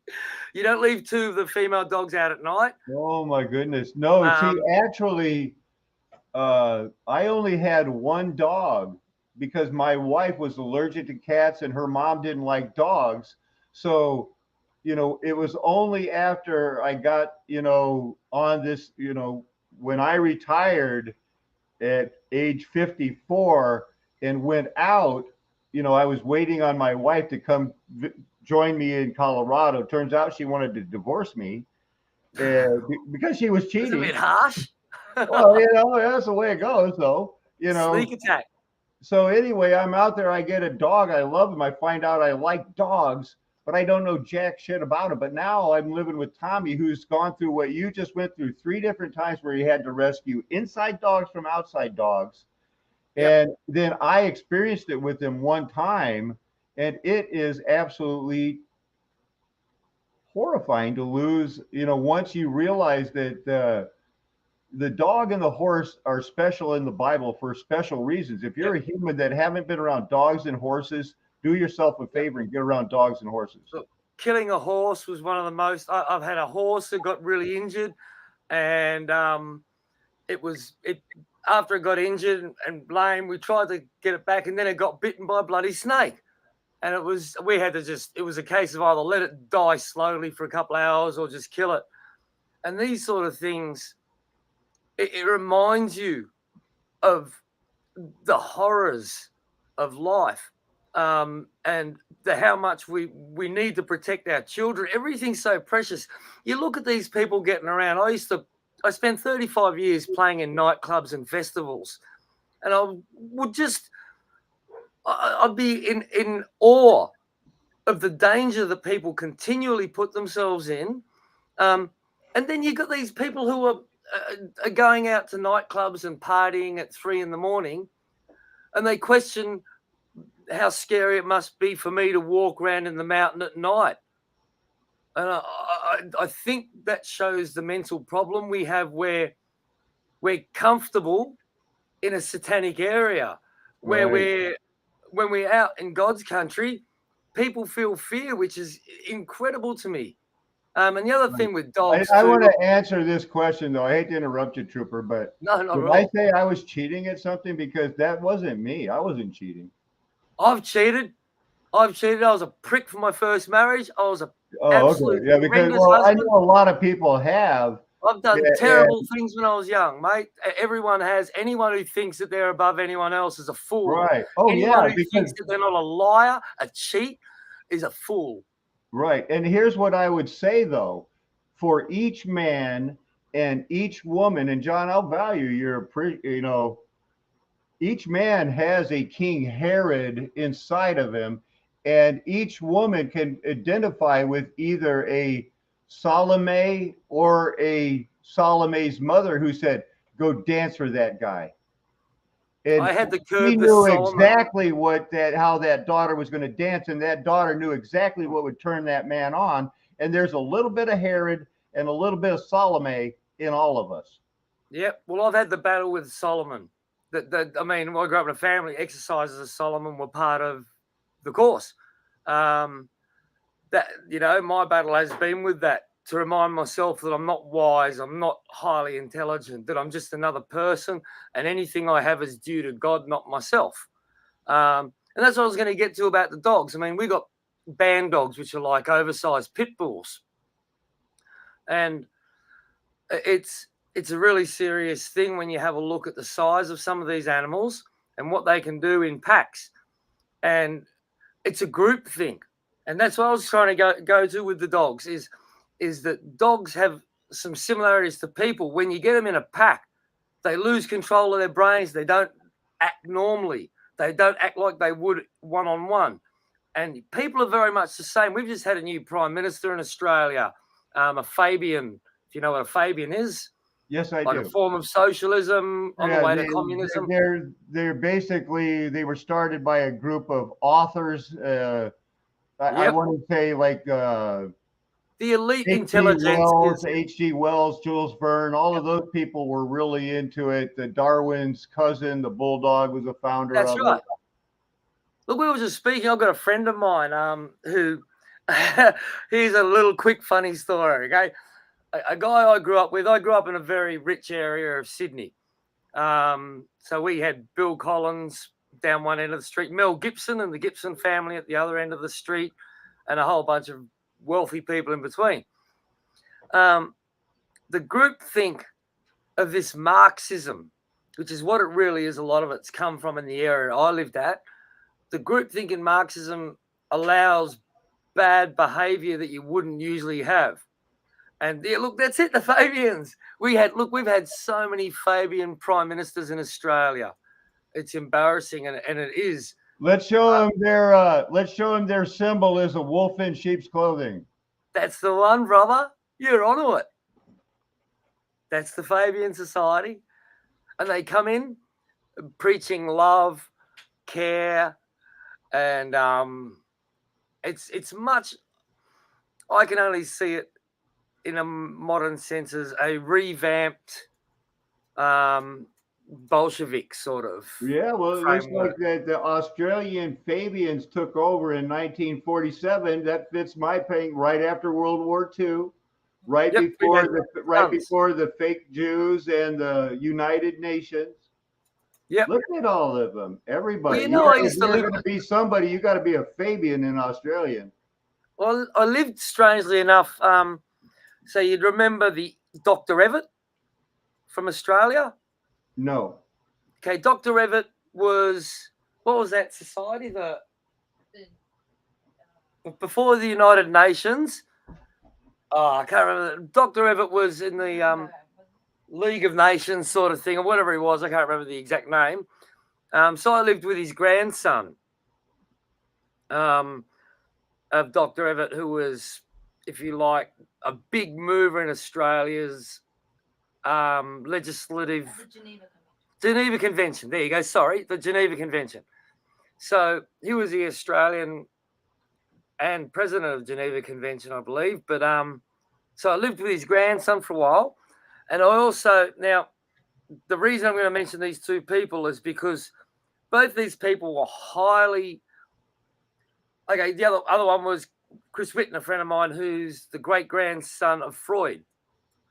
Now, the great-grandson of Freud, very intelligent fella, good friend of mine for a long time. He was a drug dealer in King's Cross, and I think did some pimping.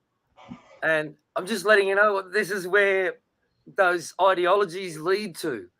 And if I look at Andrew Gibson, Mel Gibson's little brother, who I was friends with in school and such, is now an outcast, absolutely out of control, morality, homosexual. Now, where did Mel Gibson's and his father's passionate love for the Reformed Roman Catholic Church come from? Their family was well supported in the old days. Their house was an amazing old big brick house.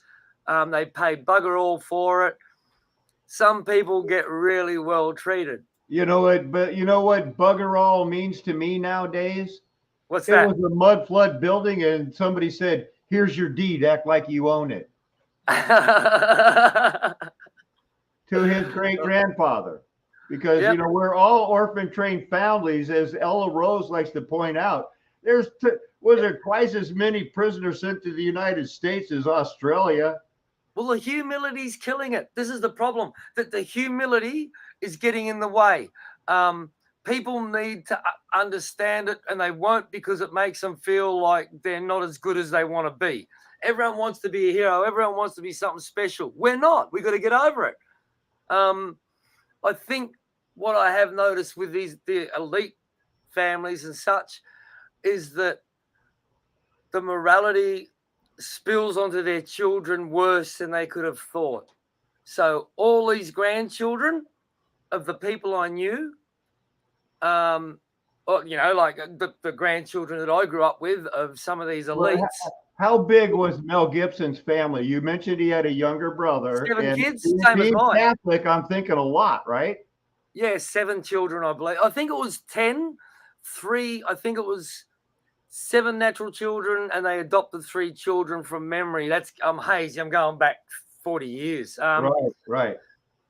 You know, But still, this is helping me because, you know, it's filling in my blanks because Apocalypto and the Passion of Christ are like 2 very memorable movies to me. It's interesting that some old Catholic writers had written about preterism. And I mean, like, they invented it. They invented it. Right. What I teach is pretamillennialism, and it is the only non-Jesuit theology. Pretamillennialism is what I used to believe in, is that something happened in 70 AD, but it wasn't Armageddon. Well, I came into it from some old writings, from some old Catholic writings, and that's what has driven me into my post-millennial position, where I, as you do, believe fully that the millennium's happened, Satan's been let out of the pit. In fact, I can't see any other way. Otherwise, the elites and such that I'd grown up with, and the families of them that I'd grown up with, would be moral. Yeah.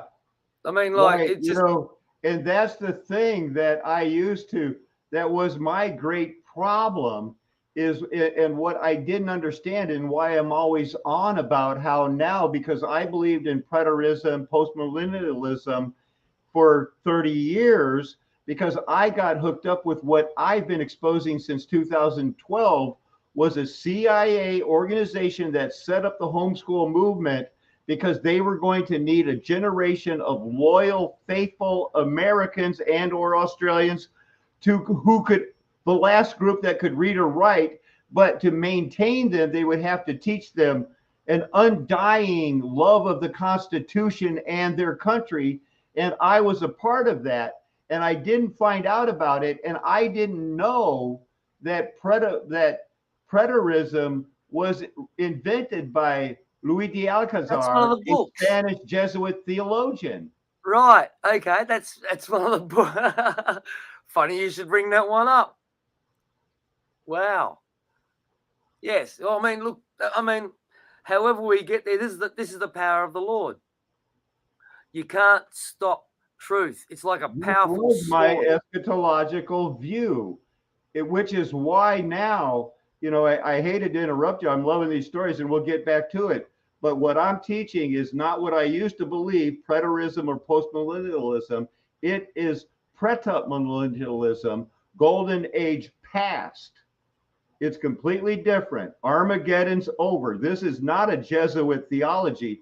And I was shocked to find out that Christian Liberty Academy, the homeschool, the largest homeschool supplier in the world, still uses the logo of the Jesuits with their slogan of De Aria to Gloria De Atria, or whatever it is. It means to God be the, you know, more glory to God or something. This is my homeschool supplier. There you go. That's my homeschool supplier. Well, you know, the world could use some homeschool. You know how we made so much money doing the Christian homeschooling? All of the books that we took out of Common. The copyright had lapsed, so it didn't cost us anything to reprint them. And we just said, these are now our books. You're buying them for the price of a book. That's how you do it. Yep. That's amazing. I'm still getting over the whole pretamillennialism. Oh, love it. I mean, let's be clear. Look, I mean, we both believe Armageddon's happened. Yep, we both believe that there was an amazing 1,000 years, a millennium, where Christ's rule produced such fruits which one would expect from a creative bunch of people led by a moral leader. We also believe that the abrupt end has been well hidden. Yep. Like, we really Well, can't, we're yeah, struggling to find out exactly when it ended. Yeah. And we're trying to juggle calendars ourselves. We use a lunar solar calendar as well as juggling with the Right. old Gregorian. I was just trying to show you this. That's where I was the athletic director, and had 100 victories in girls volleyball varsity and 100 victory in boys basketball. So Nice. that what I was just showing you was a great big part of my life. And we started the homeschool movement. We built it up, and we all got rich from it because we weren't paying taxes. We all considered ourselves as pastors. And man, they were throwing money at us. And we became a bunch of money grubbing whores, man. Did the IRS come and chase you up, did they? We were 503c(b). Oh, were okay. Yeah, right. Yeah. So what can they do? We were each our own. That's when I got out. I wouldn't put my house in the name of the church. Yep. So I left and got out. And Yep. then for the last 6 years, it was kind of like, Alan, are you leaving us? Because if you are, we're not going to let you smoke pot anymore. Because they let me do whatever I want as long as I was winning basketball games and everything ran smoothly. And That's besides, right. I was Pastor Paul's flunky. And so, although weed is bad to the rest of the world, everybody just be quiet. Alan smokes weed. Give it a rest. He knows. It was just one of those, that was the thing, is that we didn't have any cover-ups. We had a streak of 3 of our receptionists get knocked up and have to get married, but we didn't gamble. We didn't fool around. And right within us, they set up James McDonald from Harvest Bible Chapel, Walk to the World. He took over coaching junior high when I went to varsity. The Willow Creek and Bill Hybels was 4 miles away in South Barrington, where when I left Christian Liberty, I started working for Gatorade in South Barrington. It was all very, everything was just set up outside. There's Chicago and the rest of there's Washington, there's New York, there's Sydney, there's London, and there ain't much else. You've had a big life, Alan. Oh my goodness, I don't even tell half of it because people already think, who is this guy? What's the thing? We're in that time of life where things were, look, the 80s was insane. I found the 80s insane. I was still at school when I was earning more than a normal wage and just playing a couple of gigs at night. And it's just changed so much. Like the 80s, it was almost like they said, here's a whole bunch of money. Don't pay attention to what you're doing. There's so much for everyone. And then at the end of the 80s, you started getting this theme come out where there's too many people in the world. We'd see stickers on the back of utes around Australia. Fuck off, we're full, right? When Australia, full, I can drive. I can go out my driveway and I can drive for 100 kilometers and be lucky to see a couple of people. Yeah, but they push the narratives. They push the lies. And it is very satanic because they've been pushing overpopulation since 1697. It's like, oh, there's too many people. Oh, it's crazy, isn't it? It's crazy. And now we're hitting where we need people. Australia, we have a population that's dying. Right, I think it's at 0.3 or 0.5. I can't remember what it is. It's got to be at 3, yeah, to continue. And we're well under that. The birth rates have gone down. There's. Oh, right. Yeah. I'm hoping Roe versus like that. The girls, Well, I'm hoping Roe versus Wade makes a bigger effect because the big thing you notice about Roe versus Wade, it allowed immorality. this is one of the biggest thing the elites love. The biggest thing that all these strangos love is the immorality. And Roe versus Wade allowed a higher level of immorality. Not only could you go and fornicate, but then you could kill afterwards. It's a really dark thing. Yet people are screaming in Australia about it because they know that it's wrong. They know that this has now been pointed out. The lady who was, you heard the story about that? All the claims she made about being gang raped were lies. She's admitted it. She's now turned to Christ. She regrets everything that's happened. All those millions and millions and millions of babies who in the meantime are being killed.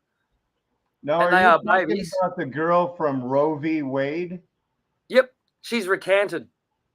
Yeah, but she double recanted. Right before she died, she said that even that part of her faking it was set up. No. Yeah, that's what lies produce lies. I'd heard that that even her coming out as a Christian was faked. Oh, that's disappointing. Well, you know, I'd hate to be. It was out there. I checked it out, and it did seem like basically she was basically saying, "Look, I've been used all my life. Everywhere I've gone, everything I've said, they told me when and where and how to say it, and basically, I'm a nitwit. I'll do That's whatever they horrendous. tell me to say." I can't think of any worse because judgment. For me, and as right now, as hard as it is to seem, I'm still sticking to my thing of I'm encouraging everyone to never vote again. Oh, absolutely. It's only Absolutely. endorsing the status quo. Right now, any more time that we aren't studying the Bible, but convincing ourselves by getting a daily dose of, boy, this is why I hate the liberals, and look at the stupid thing they said today. And you forget about that in the United States just 6 years ago, there were veterans who were supposed to love, and the Republicans are supposed to love, found out their separate list, and some were being left to die, and nobody gives a shit. Well, I was on that list. In 2000, son, I had proudly sent him off to join the military. Well, they brought him with the blood squeezed out of a turnip. The best he can do is drink a bottle of Jack or Fireball a night and not talk about what he had to see because they'll send him to prison, and realize by looking into it, we were the bad guys and I shouldn't have been pro-American. Hey, I'm waking up and saying, let's question everything. Let's stop voting because the Republicans, the Democrats, the labor unions, the conservative parties, they're all working together to extend the obvious. You can have two parallel lines that will never touch. We're a non-voting household. To me, it's not the right thing to do to vote for the lesser of two evils. If they're both evil, give neither of them an ear. In Australia, both parties are joined. Both parties since, well, in 72, we had the Whitlam controversy, where Whitlam allowed the Catholics courts into our country. And the last proper Governor General, Kerr, was, if you like, summarily, professionally executed, not physically. Then the next guy who came in, Fraser, was meant to turn all these laws around. Well, he didn't. He just wrote them on. So the big controversy caused by Labor that everyone screamed about, then the Liberal government just continued it like they were the same party. In fact, I don't think there's been any time where there hasn't been a large crossover of parties in Australia since the 70s at least. Before that, maybe, but I'm not that old. But yeah, there's certainly been a lot of controversy come on. Oh, I just give me 1 second. The garage door was closing. It didn't go down all the way.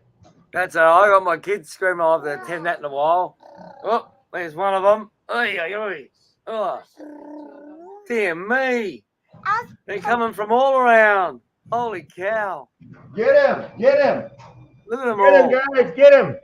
I'm being attacked, man. I'm being overrun by my children. My children are coming to poke their heads in the door. What is going on? Some of these children have never even seen a hospital. Get away. Never seen a hospital. Never had to deal with, if you like, Now, there's internal. something I haven't heard. You know, I remember that too, but I never remember thinking it was a big deal that we only had to dial 7 numbers. We didn't have to dial the whole prefix and everything else. That's right. Life was a lot simpler. It's going to go back that way, though. You know that, like, right. the system You know what would be, you know, what is my ideal dream is that children like that from all over the world will someday grow up, have children that never have a microwave enter their brain. Absolutely. That's right. We have one last chance for one generation that we can give clean water to. That when we give them a drink of water in Jesus' name, it will mean something to every time we do it, because we'll know there's a world burning down in the cities. Yep. We were led here. Look, God, I think I've told you the story many times, but God, let's say, forced my hand. God forced my hand. And we got moved out here. I think Right. I just right. I want to remind me of that, because I want to say something about how God forces your hand, but I want to hear this out. And you don't have to get into anything you don't want, but no, I don't mind, mate. Let me share this first. There was a time, because like I said, you know, I wish I could be a charismatic heal, you know, and stuff like that, because I'm a guy that talks about, I've had 2 visions where it seemed like, you know, a time where it was with Joshua or somebody where it says, hi, I'm the commander of the Lord of hosts, except it's always been a light behind me. One time it seemed like I was put into a cocoon. The other time I was driven into my knees where I wanted to melt into the concrete. But at that time, in that second vision, as I've consistently said, I was going, I don't think I'm the guy. As a matter of fact, I think I've done enough. You can bring me home right now and we'll be good. And that's when I learned, John, that God doesn't ask the people that he puts in charge of doing something if they think it's a good idea. He basically told me, I'm not asking you what you're supposed to do. It sounds hard because it's going to be hard, but this is what you got to do. Yep, absolutely. Look, I can only just say, well, I'll give you a quick story. So I was playing as a musician. We had a house by the water, some trucks and vans and people working for us and stuff. And it was, I was struggling. I'd gone from a life where musicians were getting paid quite well to where I was getting older and uglier and just not pulling in the bucks. And we had lots of expenses where we lived. And I just started working more and playing more. And so what you're saying is that sometimes it's not the years, it's the miles. That's right. And also I got in the back of my mind was telling me to get out of the city over and over and over. And I kept pushing it back. So anyway, I'm rushing through some work, refretting a guitar, and I slipped and cut my thumb off with a big work knife thing. And I'm thinking that's the end of my life. I'm thinking, how am I going to earn money? How am I going to play guitar? How am I going to support my family? And was that your right thumb or left thumb? I had some insurance. Sorry? Was it your left thumb or your right thumb? Yeah, you know, my guitar hand. Oh. Had that cut across literally there. I mean, I don't know if you can see. I'll try and get the scars and stuff. But yeah, had it basically sliced off, and they had to put a pin in it and put it back on. And it was at that point I realised there was no way I could have a nice 2-story house by the ocean and vehicles and cars and all this crap. So we sold up everything. Anything that was profit, we pretty much gave away really cheap or gave. And just started with nothing, really. We bought a really cheap property. God led us here. We were looking for something by the water. I wanted to have something with ocean views. God found that inappropriate. We landed this property. A lawyer friend who we've worked with, has done a lot of law work over the years, as I have. A friend sounds very risky. I didn't know you like to live such an exciting life, calling a lawyer a friend. You know the only Well, difference between what's the difference they're between Catholics. a dead lawyer in the road and a dead skunk in the road? Well, I've got Catholic friends as well. Oh they my could all be goodness! saved. Oh my goodness! Hey, don't leave me hanging on that joke, man. What's So- what's the difference between a dead lawyer in the road and a dead skunk in the road? Well, there's brake marks. Yeah, there's skid marks in front of the skunk. They just ran over the lawyer. I'm actually playing in a band. One of the original bands that I've been playing with a bit lately and did recording with is actually that the lawyer is one of the songwriters. And he's been finding me really hard work to tour and play with because obviously I see the law above legislation, as well as I understand that what the bar is. My wife's more formally educated. She's doing her doctorate in law. Right. Yet she's not on the bar. She refuses the bar, refuses to vote because it's wrong. And her whole directive is if she's going to study so hard, she may as well do what's right and then make it easier on herself, not having to redo stuff. Like sort of self-evident. But anyway, so I got the thumb cut off. We had a lawyer who we've known, some had worked with, who knew of a case going down on this property. This used to be a drug farm where they grew lots of marijuana. And it hadn't gone on the market. The guy couldn't really put it on the market. Had some issues to deal with, so we bought it quite cheaply. Sent a letter to the police saying, don't come here anymore. This is not a drug farm.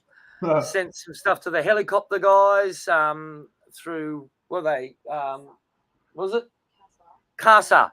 Yeah, about the flight, so they don't fly any helicopters over the property. Gave all the warnings to civil note areas, let them know that if you do a low flyover, we might be skeet shooting that day. Oh my goodness. Oh my goodness. So, no. Then we had and as you said, look, it does get a bit more exciting because so my family are from the other side than I live. You obviously know, they're from CERN, Harvard, they're professors at university, they're in government. So we had police start to harass us. You're lucky to be alive. You're lucky they didn't kick in the door and hose the place down with shotguns, man. I won the award at Asquith Boys High for most likely to die by 21. And here I am.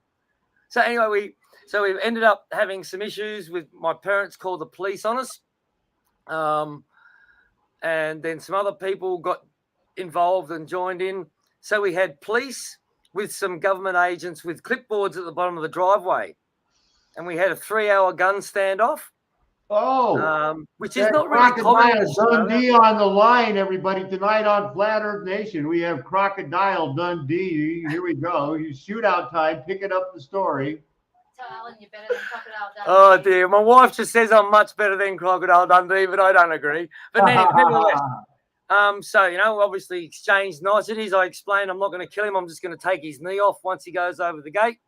And then now that's some creative thinking because you don't want to go down that road of killing. Look what happened. David couldn't build the temple. That was good thinking. Good thinking. Absolutely. I didn't want to become like Moses and wear that for the rest of my life. Right. Yeah. Shoot him in the leg. Never killed anyone.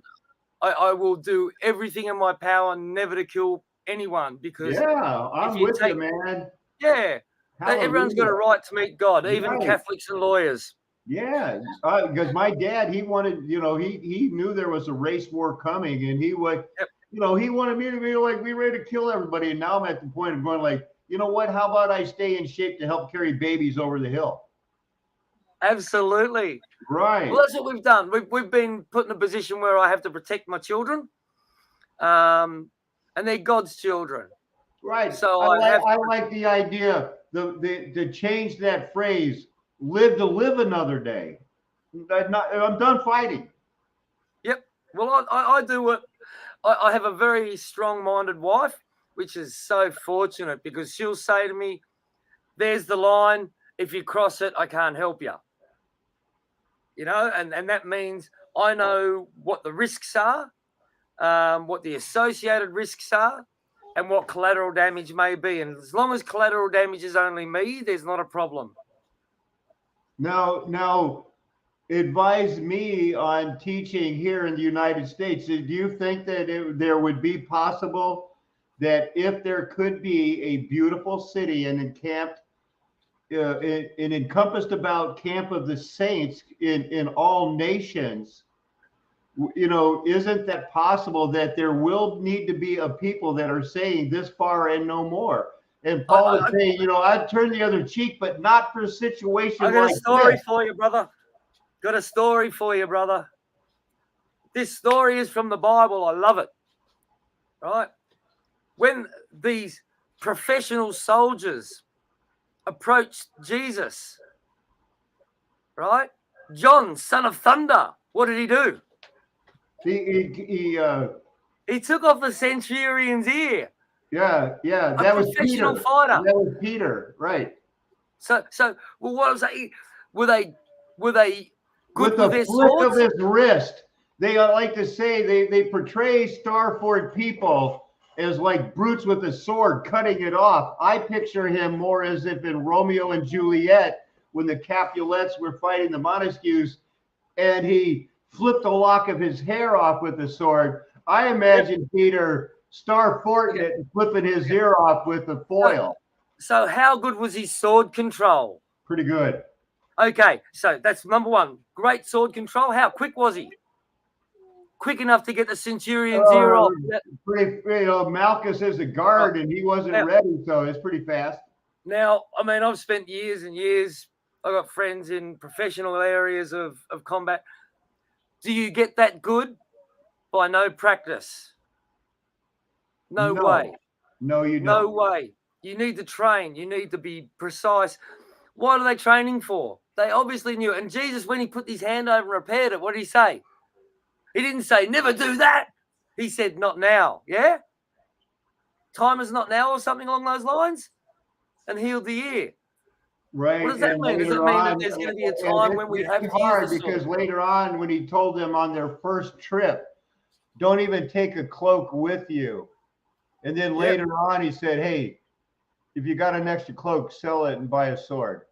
Yes. I believe that Christians are meant to be loving, kind, but not pushovers. We're meant to be peaceful, but sometimes in order to be peaceful, you have to hold your sword tight. Well, I'm at a point right now to where and I used to believe in that, and I still do support the right to keep and bear arms.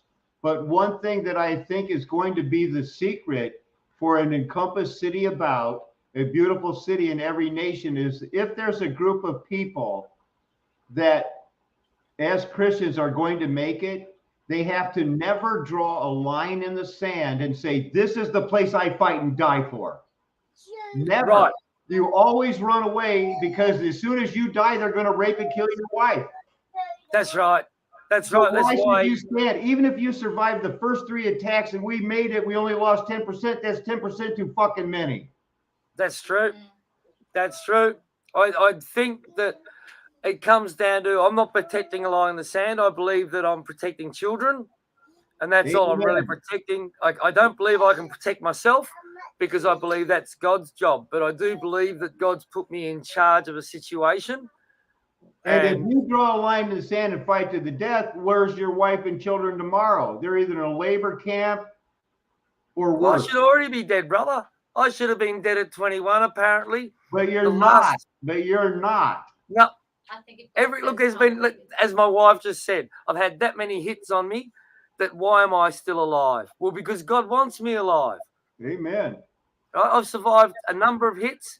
I've survived, and some of them from my own family, which is really fun. And if God says to relocate, I'll relocate. If God tells me to drop my sword, I'll drop my sword. If he tells me to pick it up, I'll pick it up. I do believe that I'm in a good position to hear God when I go out into the bush and just sit and pray. So as one Christian father, I have 4 children, to another, if they want to get married and have a family, I don't care how many laws they pass in Washington, D.C. If I'm living in an area and there's a group of children and I'm a pastor of some of them, and all of a sudden the people in the city want to build a 5G tower near me, I'm going to burn it down every time. And I don't think I'm sinning. I don't think I'm sinning at all. And I'm going to tell them a message. Look, I could have killed your guys putting it up. That's right. Instead, you just spent the money, and now I'm burning it down again. It is never going to be cost efficient for you to mess with us. That's right. They only care about the bottom line. They have forced us into having skin in the game. They've chosen the game chess. They have forgotten that we can, besides their programming, it doesn't have to be win or lose. It takes a lot of skill to play to a successful draw every time, and I've done it. At least I think you one hit the time. nail on the head early there too. If I I'm believe- playing chess to a draw, it's hard for somebody to beat me. I absolutely. I think you hit the nail on the head when you said about the money thing. Getting rid of the money was Yeah. the best decision of my life. Being poor has made me richer than I could ever imagine. I can't have thought that getting rid of money would make you feel richer. It doesn't make sense. But here we are. And I feel far less of a burden. Now, what do you think about this? Because when I talk to Tommy and everything else, now he's thinking in the future, what we call money, it could be tobacco seeds. Or silver. It could, what we call money could be goats again. Yep. That's worth something, man. And silver and gold, well, it might be somewhere on the list, but if somebody's going to come up and say, look, I'll give you this gold coin, it's an ounce gold coin, and there's another guy going, I'll trade you this goat, and you look around going, like right now, the goat. I'll have the goat. Yeah. I'll take the goat, And you're going like, I cannot get rid of these ounce gold coins for anything. Because who's going to say one thing. Change? It's like, I want to buy a loaf of bread. Do you have change for my gold ounce? How's that going to work in Survivalville? I'm just thinking I've just applied what you've been saying to money, to the cryptocurrency game. I mean, like, the whole crypto game is so bizarre to me that the idea that firstly, it sounds like it's in a graveyard, doesn't it? Right. I don't think it's going to make it. No, it's already dead. It's kind of like what I said about Brad Pitt and Angelina Jolie when they hooked up. I still said, you know what? I don't have a good feeling about those kids. They're pretty ugly fellas, both of them, aren't they? Right. And sometimes, it's just not going to work out. No, and it's not going to work out for people, some silver, some gold. I get it. Especially in applications for free electricity and things like that. But if people wake up to the real sense and know that, what I want to start pushing soon, gold and silver and things like that are no problem. I've got a 3D vision of the stones and I can walk right to and say, look in there, there's gold nerves in that rock. Yep. It's not a problem finding gold and silver in this world when you know that the rocks are crying out. They're reserved in judgment. They are body parts because it's not only the Lord is showing the world through the second vision. The Bible, it showed the world the body parts, the titans. It brought us to the new level of when God said, you shall have no other Elohims before this Elohim. Now we know what it means. Thank you, Lord. Absolutely. But we can't act like, oh, I get it. I'm a volleyball coach. I never tried to take credit for any of this crap. Most of the time, I would rather be playing volleyball than getting hammered by people who are telling me, you're obviously a closet homosexual because you hung out with Noah Church. And I'm going like, shit, I don't know what to do, Well, see, there's a problem if that happens. I mean, Jesus hung out with some shady characters too. So we're going to judge Jesus on that? Goodness. I hang out with some crazy. We were kicking ass for 2 years, man. We were with Tommy and Noah and Randy. We went from 1,000 to 9,000 subscribers in 3 years, and Lord was blessing everything. And it's like, we thought it was cool. It's like all of a sudden, it's like, what do you mean I'm the bad guy? And But so Uh, those we're things all bad guys. We're all bad guys. we are. We're all like Herod, and all the women are like Salome and their mother, and we have to be the ones that were warned. Our heart is telling us, has it ever been worth it when you go against God? Nope, No. but you still like it. Yeah, I still like it. You might do it again. I might do it again. Well, We'll see I'm the not trying to results. encourage anything, but we all know that there's a sin not unto death. You'll have to reap what you sow, but it's a lot better than going out committing adultery or some bullshit thing. Yeah. I'll tell one thing that I would like some prayer for. We've got a couple of people on our property now. We're going to have some more coming on, I guess. As times get tougher, there's a lot of people losing their homes. Part of the reason we did get a large property was because we knew that one day we'd probably have to try and help people out. And that's starting to begin. So we've got 2 sections already with people on it. We're about to start a 3rd section for some others. Obviously, there's been flooding in Lismore and such. But in all this, the hard decision's been, who do you help? I've just had to figure we just help whoever. They don't have to be particular Christian. Let's look at it. Who is the one person that the world and the Bible, so-called Christians, love to hate? Jacob. They love to hate Jacob. Who do I love? I love Jacob. What did Jacob do? He took it, he sorted by priority. He said, here's my, here's the handmaids. Here's my other wife. Here's my other wife. And he set him out in order. You do what you want to protect of what you know. You know certain people that are believers, this and that, and you move them first. You have them in a location. You say, if anything happens, you don't hear from me, we'll meet you here. There's another location.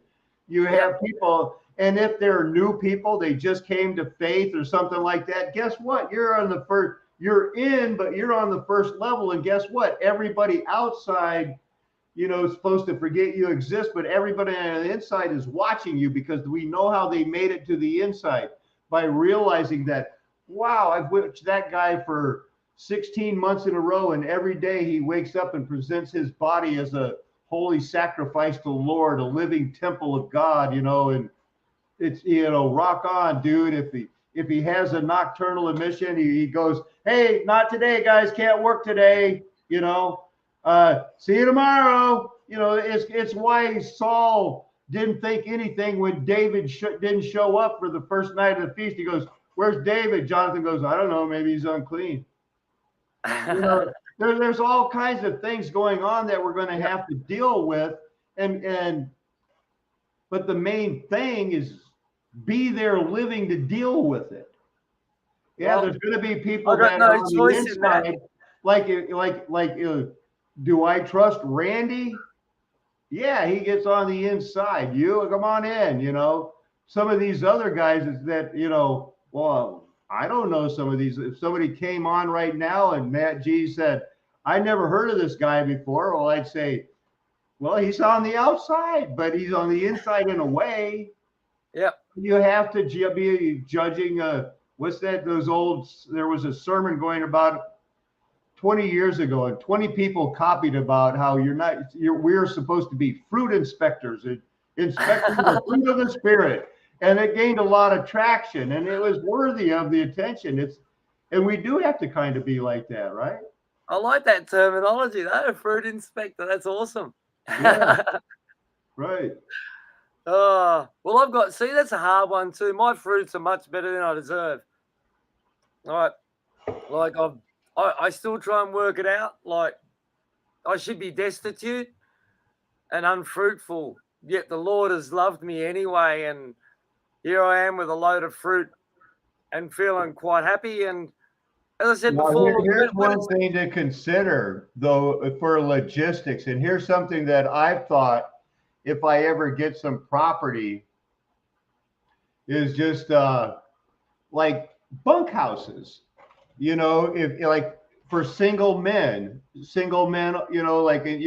believe you should have segregation.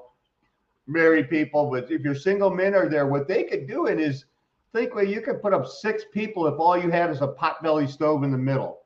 Yep. You know, basically, and there's an outhouse outside. You know, well, what am I going to do all day in here?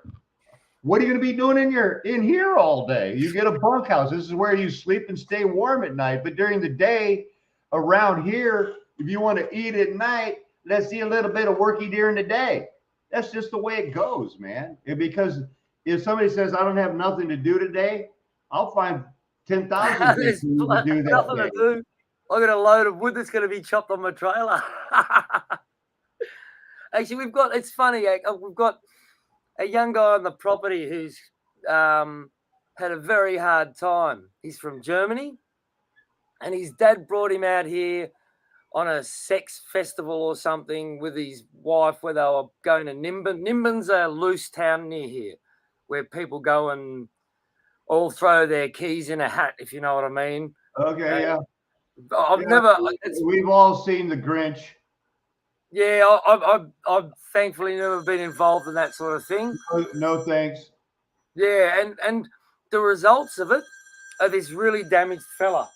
Hang on, I was going to turn this off. It's a Melbourne number. I'll show you how we answer the phone in Australia, right? Can I have your credit card, please? I like it. Can I have your credit card, please, before we continue this conversation? Oh, they're gone. Okay. Anyway. This is how I usually like to do it. Ring, ring, ring. Hola, me llamo Paco. See him tomorrow.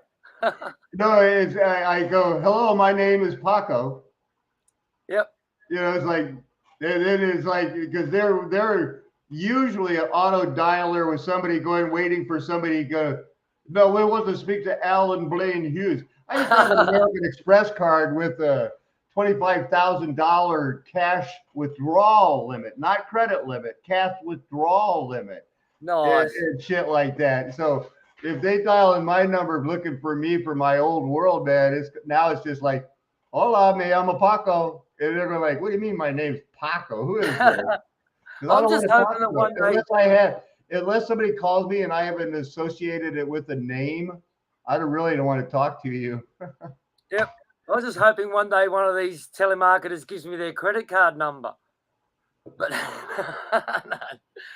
You can go on, you know what they told me? There's a dark web where you can buy a grocery bag worth of credit card slips for $5. They don't even care. We used to see people in nightclubs walking around with a little thing. Remember when they first got the chips in the cards?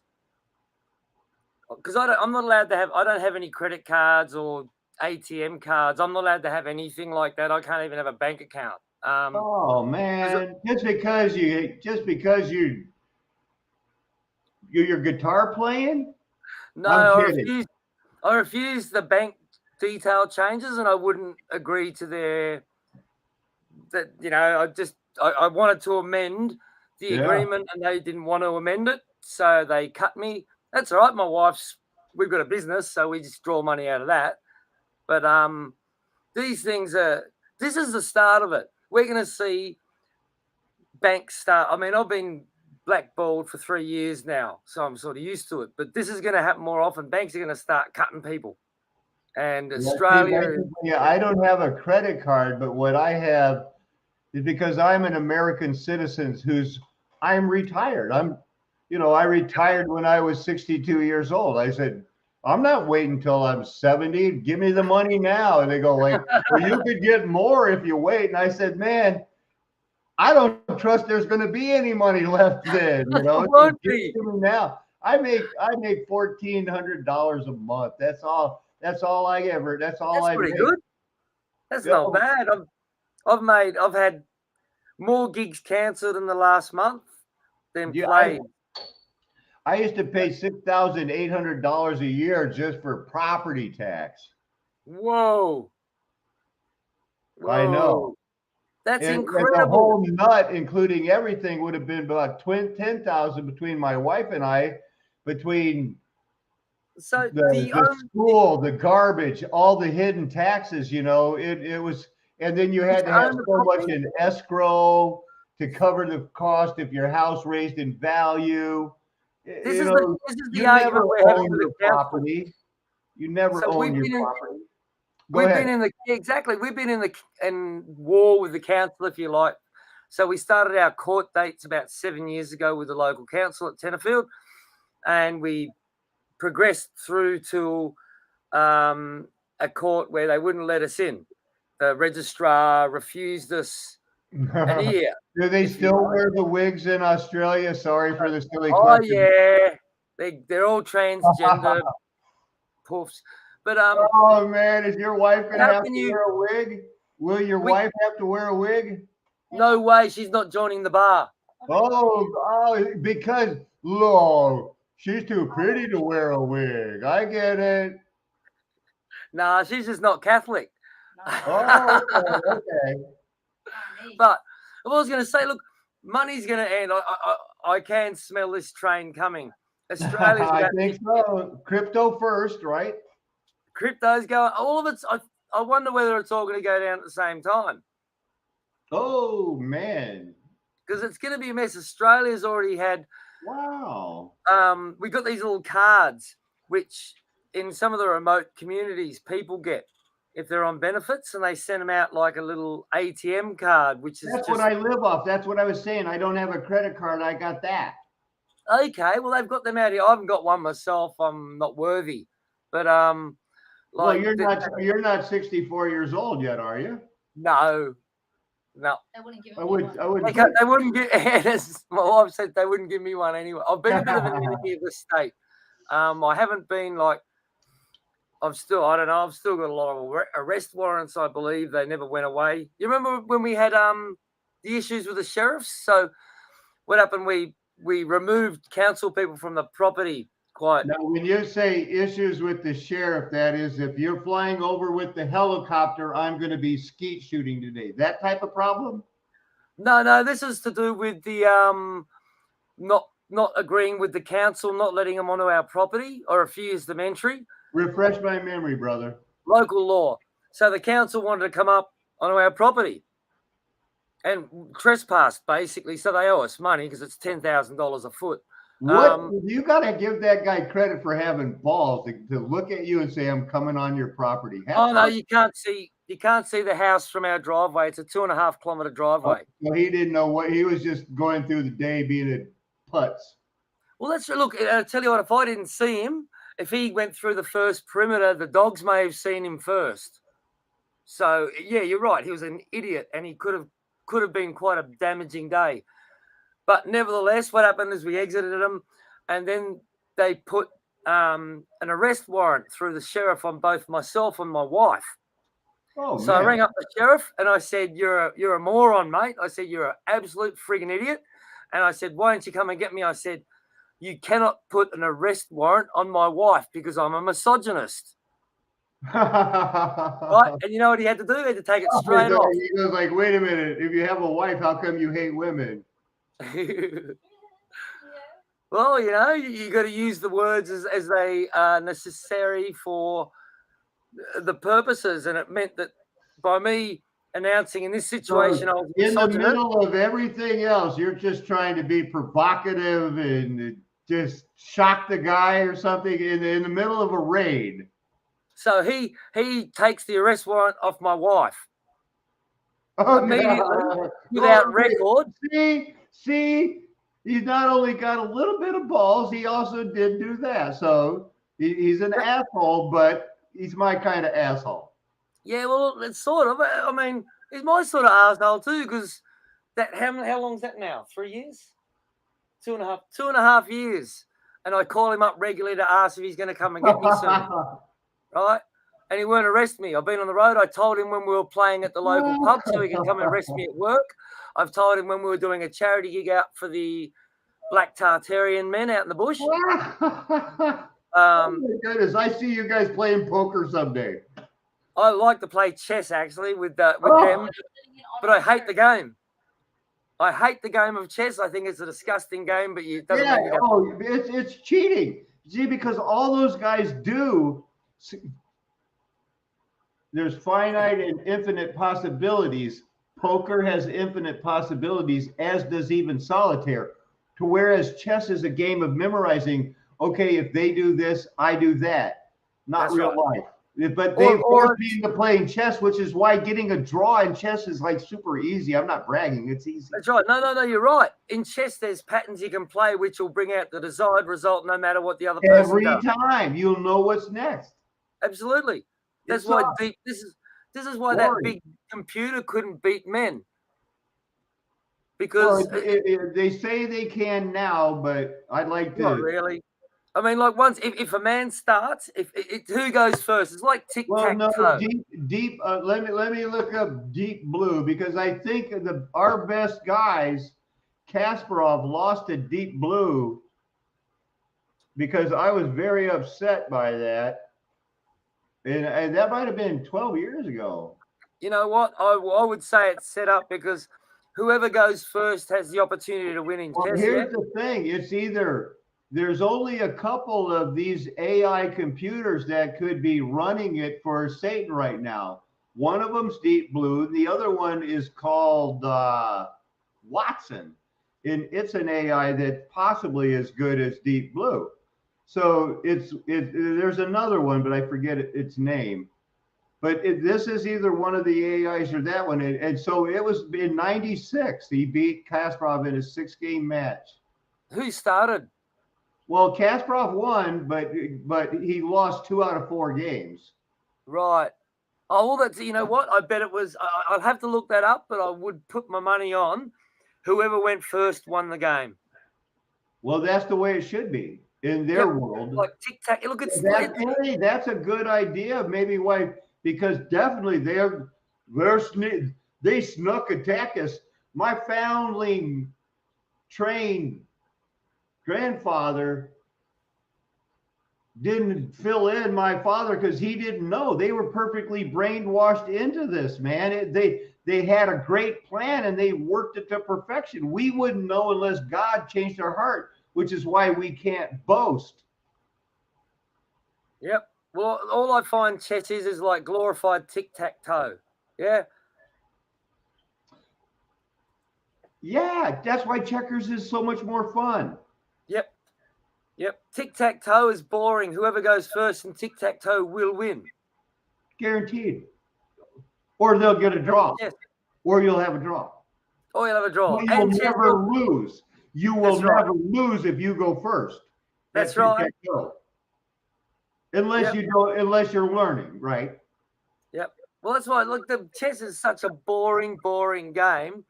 But that's what they're sort of doing to us anyway. They're using. Well, play off of this for me. We're talking to Trooper from Australia. You might know him as Off-Grid John. John, I'm on record as having considered chess as the first video game that brought in game as a violent producing, mind affecting thing for the youth. And the more it's glorified, the better, because it was the first game where you went out and sent your pawns to die. Yes, right. Yep. Go. World conquest. Right. Yep. It's funny too. I find the whole, you know, when they have those competitions and everyone's all dressed up like they're rich and special, and I find used to do it every Sunday. I did the same thing they did. Let's don't judge. Let's remember. There's, as much as we're saying all partial Christians are salt of the earth, maybe there's some people out there that believe in the abortion that are still salt of the earth, that are against war, eat vegan, are interested in crystals and rocks, are in just a heartbeat away from accepting the Lord. Or having their heart changed. It's God who can change their heart. We can all be cured. Amen. Yep. We can all be cured, my brother. It's a beautiful thing. I think that we're going to hopefully see more people cured in the next while than Lucius Trust might have expected. Tomorrow I'm going to go for my first physical in 3 years.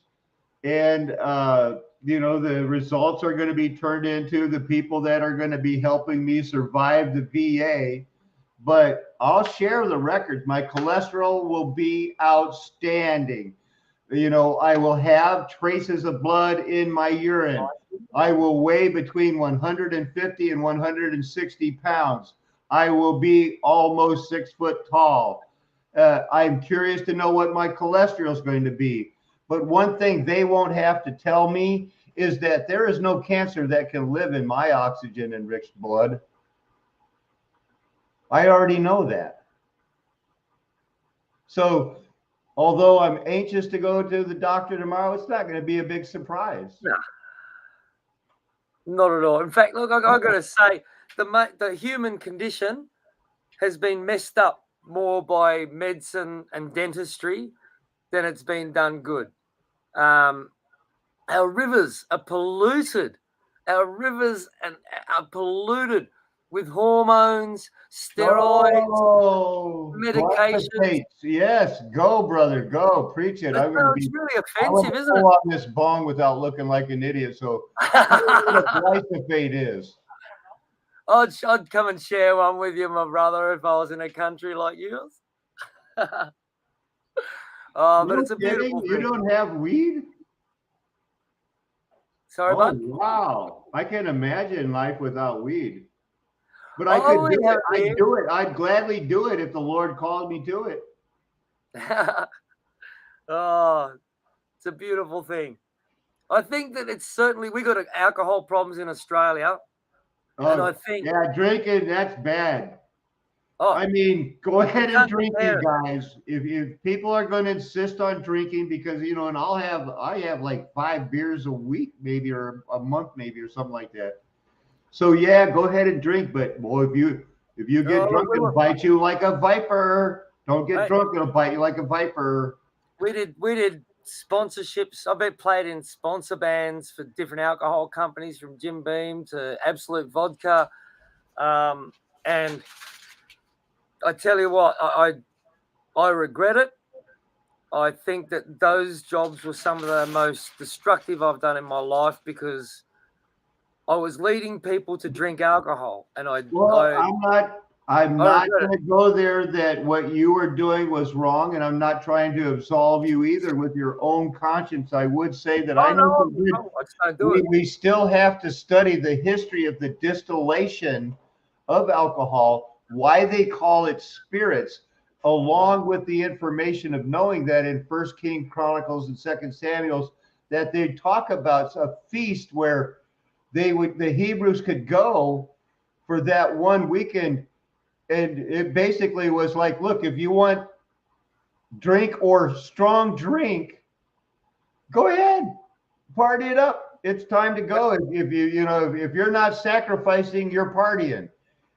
Yeah, but that's the debate. Was the strong drink sherry? Because there really isn't much other talk in the Bible of strong drink, and distillation seems to be something alchemic.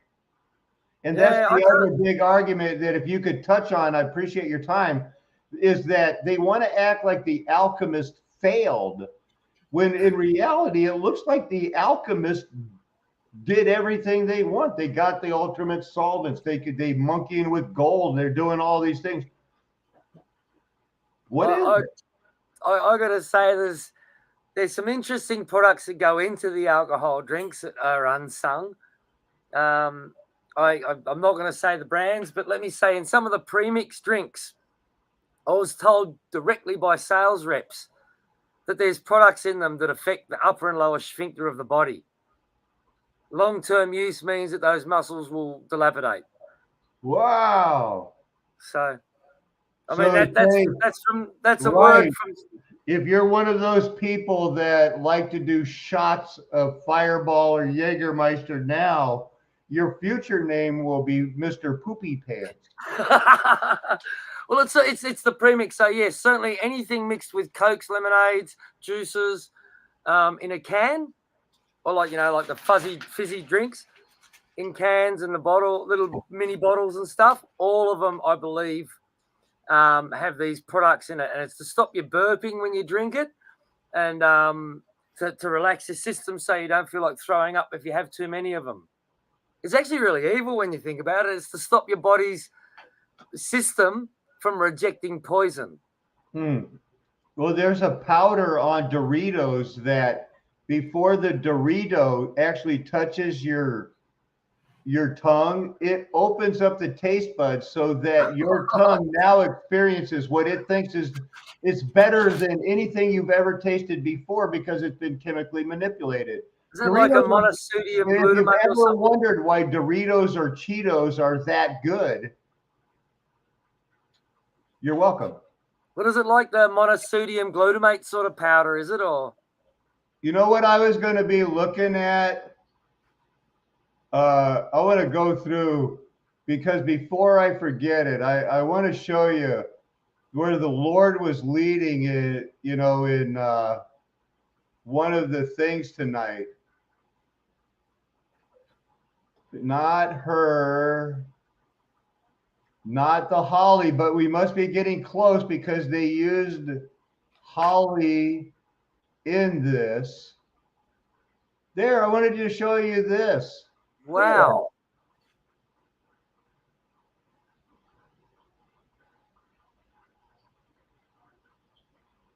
A mini violin.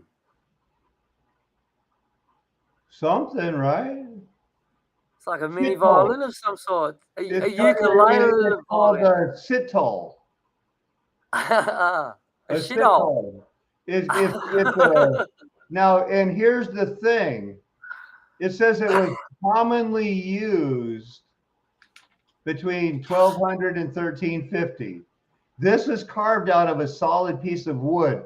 What I'm thinking is, in my world, what would get one of these things is, and they say the guitar evolved from this because they're saying, look, it has almost the same thumb hold as the one I just showed you. And then the lute, how long ago were these items? And I just want to keep the world being prepared for, we did have the Tower of Babel. We did have the languages confused. We did have different things. We did have a flood where there could be people that remembered, I remember a violin. It looked like this, and yeah, that works. We did have a time where etymology of words, they all tie together. And then we have Stradivarius. We went from where you see the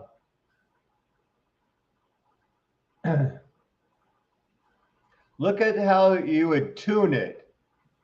It's not mechanical. Yeah, somewhere out there, John, is the secret of the reset of when music went from they didn't do this to all of a sudden we went from beyond the age of the gold to the age of the silver to the bronze to iron, where they were making screws and they could do this mechanically now. And then they changed from the gut strings to mechanical strings to hold that extra tension. They needed that iron. When we find out exactly, and I think it was 1711, the Iron Age began, then we're in business. But we're already in business. I'm talking to Trooper, Off-Grid John from Australia. What could be better for me? 432 would be better for all of us. Right. And I had another tab pulled up. Now that you're bringing up frequencies, what about this place that had, the holy frequency is 111? I've got some sort of a website pulled up about that thing too. Yeah, I haven't seen that one. You haven't heard about that one yet. Let me try to find that one. Because there's 5. I know 5. Is it 582? There's a bunch of frequencies. So many different good ones, John. I can't remember them all. There's a guy in New Zealand who's got the old machine. Remember Royal Rife? Royal Rife had some medical procedures involving using a collection, if you like, an orchestra of wavelengths.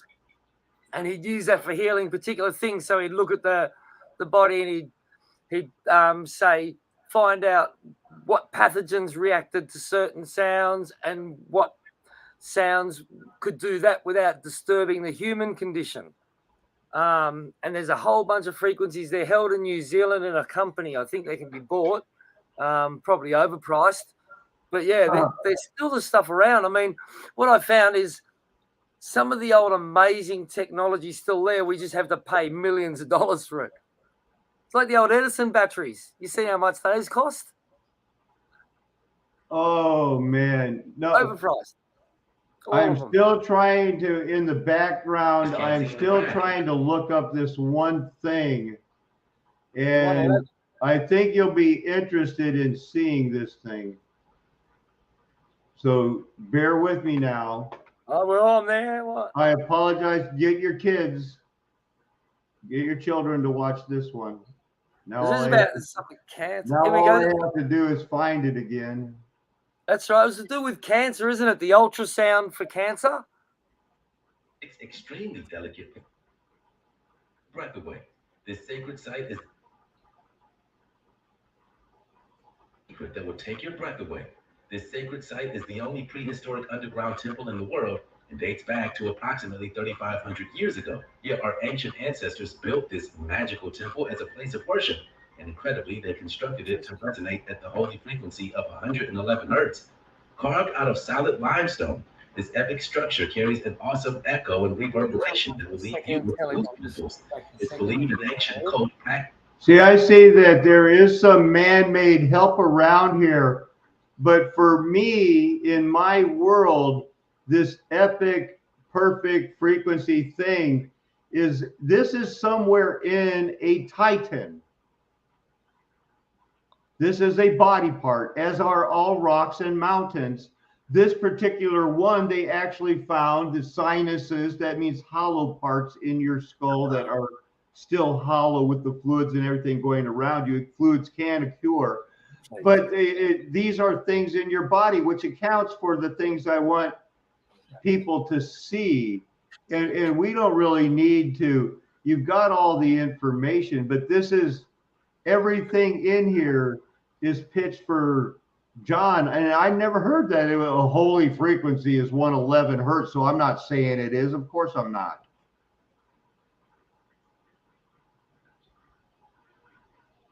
What do you think? That picture looked weird. Are you still there, John? Oh, hi, Alan. It's summer. John's taking a toilet break. Oh, good. Now look at this one thing. When I want to try to stop it real quick. In your medical opinion, well, never mind. I already skipped it. I was going to say, is that a body part? But look at this stone. This doesn't, see, you can tell the man-made stones.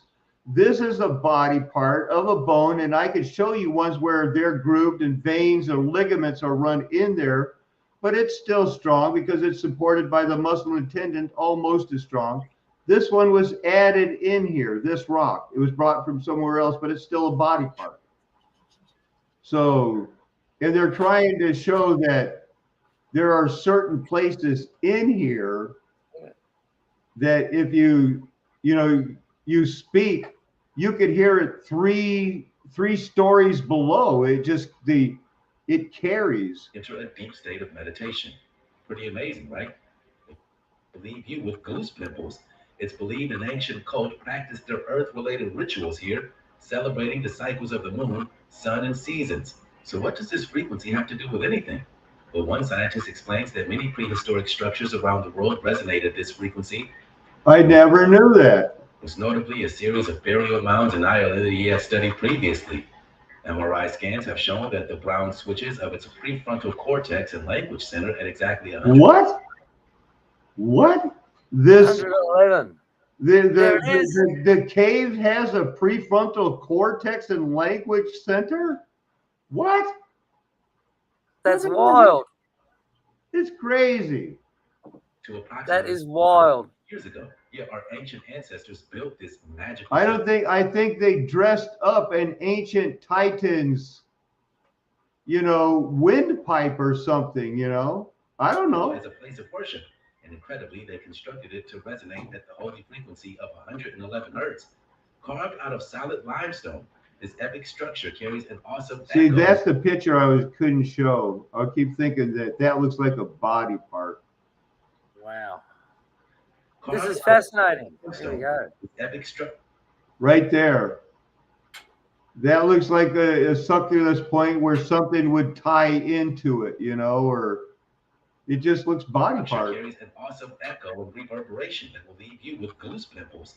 It's believed an ancient cult practiced their earth-related rituals here, celebrating the cycles of the moon, sun, and seasons. So what does this frequency have to do with anything? Now, to go along with my theory, I think that during the flood, when the remnant of the Nephilim and Titans and the human bodies were all floating in a mix for, it rained for 40 days, the flood lasted 150 until the 4 portals all drained out this flat, globe inflated earth. And once it drained, and during those, while the waves were crashing, different continents were forming out of what used to be a void that was flat. And on top of that mystery came the new mysteries. So when we dig back and see some of the really, really old, big ones like Baalbek, we don't have to figure that out. We're just dealing with, there was a void and now we got this. They're not the Greek gods anymore. That was back then. This is now. Explains that many prehistoric structures around the world resonate at this frequency. Most notably, a series of burial mounds in Ireland he had studied previously. MRI scans have shown that the ground switches of its prefrontal cortex and language center at exactly 111 hertz, allowing humans to enter a deep state of meditation. Pretty amazing, right? It looks like our ancient ancestors figured that out even without the use of modern technology, and even managed to carve their temples so it resonated at that exact frequency, in order to help them connect with nature and the universe during their rituals. How exactly did they do this? You may never know. Yeah, well, see, what I'm saying is that they didn't do that. It was already resonating at that frequency. And if I'm right, man, give me some of that frequency. I want it. But I was just reading. Look, because something sparked in my head. I know 444 was not long ago put across as a cancer killing. And it's the bad one. We want 432. That's the Sulpicio that before I heard of 111, I'm all about 432, Well, the 444 has recently been put in some new science magazine, I think it was, regarding killing cancer. And I was just looking up in a similar insight timer regarding 111 hertz. Do you know how to share the screen? I wish I could. I don't know how to. I could. Oh, I don't know how to share it on a phone. The divine. Well, I'll give you a quick rundown. It's talking about. Show me again. And I didn't know I was supposed to be memorizing something. Okay. Yeah. So it was regarding. It says that the claim being made here by Brian Larson is that it's associated with the production of endorphins. Which obviously straight away that's going to help with like healing and rejuvenation and such. I guess it's going to get your white blood cells activated, isn't it, and such. Gee, I hope it works for teeth because every bit of mercury that I had put in my mouth as a child has come out. It's all the bits of mercury for the last 20 years have been jumping out bit by bit. Suicidal mercury. Some people, it might be the mercury that they put in us because it doesn't seem like all mercury is bad, right? Or I do know my body's got rid of it, so like we've made my own teeth and fillings. Wow. Hey, yeah. Right on. Hey, I want to look at I want you to see when I searched divine modulization. I'll show you what I got. I put in the divine frequency modulation, and it's showing that 111 now. So they're changing the story. Of course, that's that's something they're good at. 774. 774. So 444 is not the cancer killer now, is it? I don't see it. Let me put in 444. Yeah. It's hard to. There As I you said, go. Oh, I'm just kidding. I knew it was 4:44. I'm making coffee. I love a coffee. Okay. Thanks, sweetheart. Okay. There we go. Protection. Oh, so there are numerous divine frequencies for different. I get it. You see, so 111 is for meditation on something else, for regeneration. Yes, yeah, it's an endorphin producing sound, apparently. That's the allegation. Little sampling of it. Mm.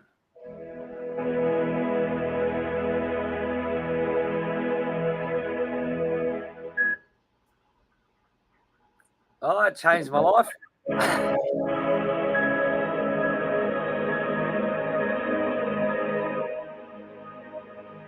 So I guess if they can do it with sound, we can do it with lights too.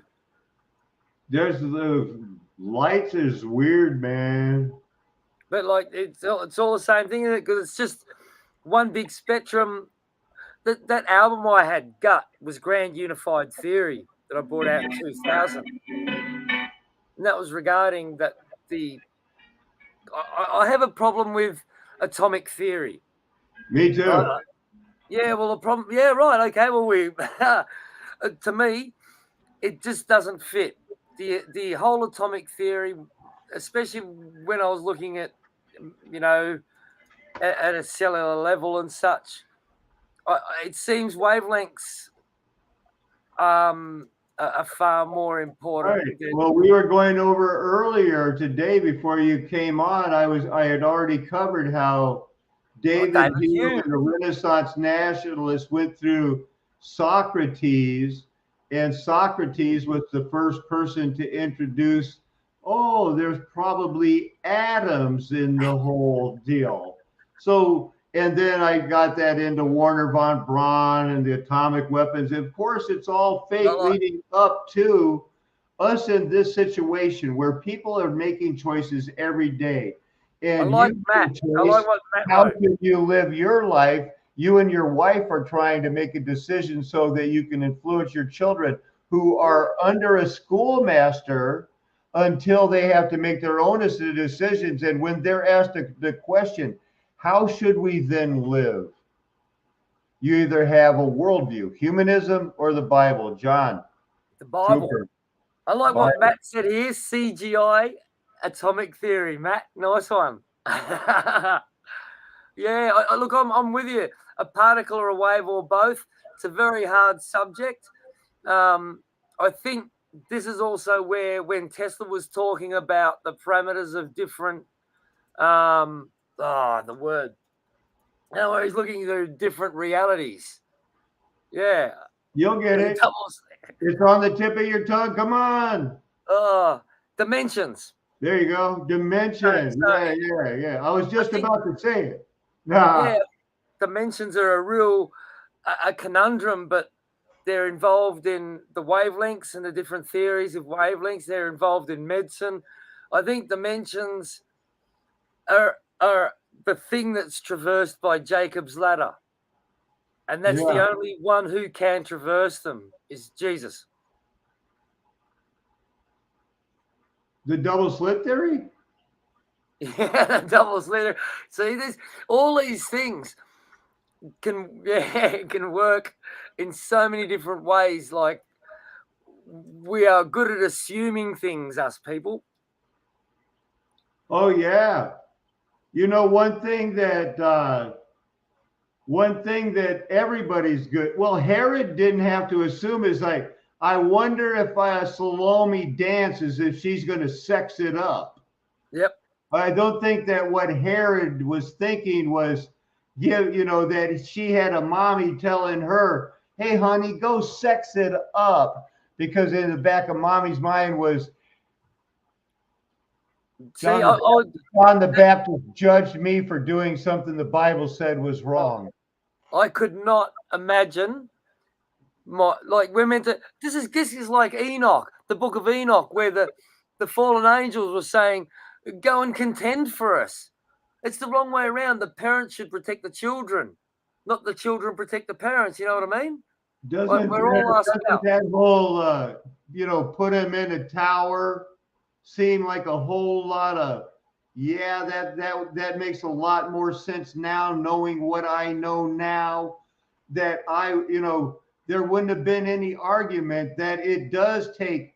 There was a time, and John, I don't know how I'm going to try to say this as gently as possible, but I love the Bible. You love the Bible. There's a part in the Bible where it talks about a wedding, and the Hebrew people, the people that got married, that father came out the next day and held up a blanket and said, "Check this out." And everybody said in the village, "We raised a virgin." And it was something to be honored and glorified, and everybody took pride in it. And when that didn't happen, they went, "Whoa, hold on. Where's that blanket that we want to know how good we did?" Because everyone was involved, because it was tribe. It's a matter of honor. Community. If we don't live in community, we'll be going back to, it wasn't Australia. They're from Canada, but they were big all over the world. And I know you love Three Dog Night when they were saying, "One is the longest number that you'll ever do," making most people have the common memory, I can never be alone, even if it's with somebody I don't like. Wow, sometimes I go just crazy, right? Absolutely. In a beautiful way, though, brother. In a beautiful way. Oh, dear. We are at that moral crossroads, I think, every day, aren't we? Every moment. Every moment we're at a moral crossroads. John, both of us could be cheating on our wives right now. Yep. If we had a mind to. And we don't want our kids to do that either. We want our children. Hey, I've watched too much, that whole reap what you sow stuff.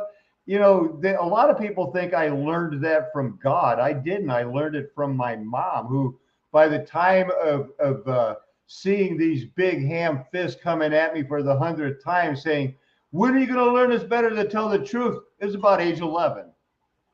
It was about age 11 I stopped lying to her. I didn't care if I came home saying, "What happened to you? What happened to your eye?" I was with Tom. He wrecked his truck. He was not trying to avoid a deer. We were all drunk. I just, like, right then, it was just, to the time I was 20. And then by the time I was, no, that was like 18. By the time I was 18, 19, because that really happened with Tom Williams, Tom said, "Your mom still," he knew automatically. He goes, "It's not 10 o'clock yet. Your mom still," she was in charge of all the kitchen at the Holiday Inn, a restaurant sleeping place here. And she goes, "Well, let's go find out what we should do." And so we all went to her and we go like, "We just totally fucked up Tom's new car." And it was just like, she's going like, "Well, no, you didn't. A deer ran out in front of you and you had to swerve to miss it. And you'll gladly pay the deductible. Now get your ass home and I'll deal with you in the morning." Oh, dear me. That's beautiful. Right. The love of a mother. Tell the truth, man. People in this world embrace the truth, People go, Jesus came to bring division.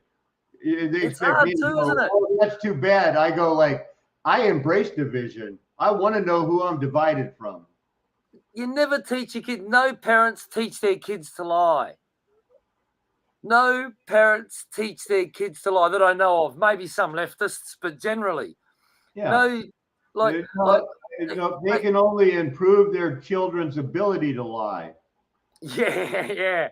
And it's a hard thing. Look, we've got a really strict household on truth, and there's an honor to being able to say I don't know. That's an honor, because that's being straight up. Like, if you don't know something, then they're encouraged to say they don't know so they can learn it. Absolutely. It leads me to think of I want to live a life that's above reproach. I don't want to be associated with, I had visited a house where something was stolen because oh my gosh, in some distant memory, I wonder if somebody thinks I stole it, or I knew where it was, or I don't even want to be associated with, I don't even know anybody about they would think about stealing or something like that. Because every time it does, even though I've never done it, I've always been wondering, it's like, I wonder if somebody thinks I stole something. And I couldn't live with that life, you know? Yeah. But Well, I'll tell you what, you go to family law court in Australia and you'll have more accusations from men wearing dresses than you could ever imagine. did you I think ever I hear the story from Ella Rose about how she was accused of stealing a very valuable watch? And somebody No. found it in a shoe after 20 years of her being the only one accused, the only one who had a means, the only one who had the opportunity. And they found it 20 years later. She lived with that for decades. Yeah, that's the problem, isn't it? You've got to be careful making claims. Oh, hey, I'm going to have to go, my good brother. I've got my children I've been at it demanding 3 me. hours right now. I still have a lot of stuff to share. I could do it in the morning, but John, it'd be an honor if you'd close us in prayer for tonight. I'd love to, brother. I'd love to. Father in heaven, we thank you for all the blessings you've given us. We thank you for all the love you've given us. We thank you for the kindness, the understanding, and most of all, Father, we thank you for your Son, for yourself, who was ripped from yourself and is going to stand before us and protect us from the wrath.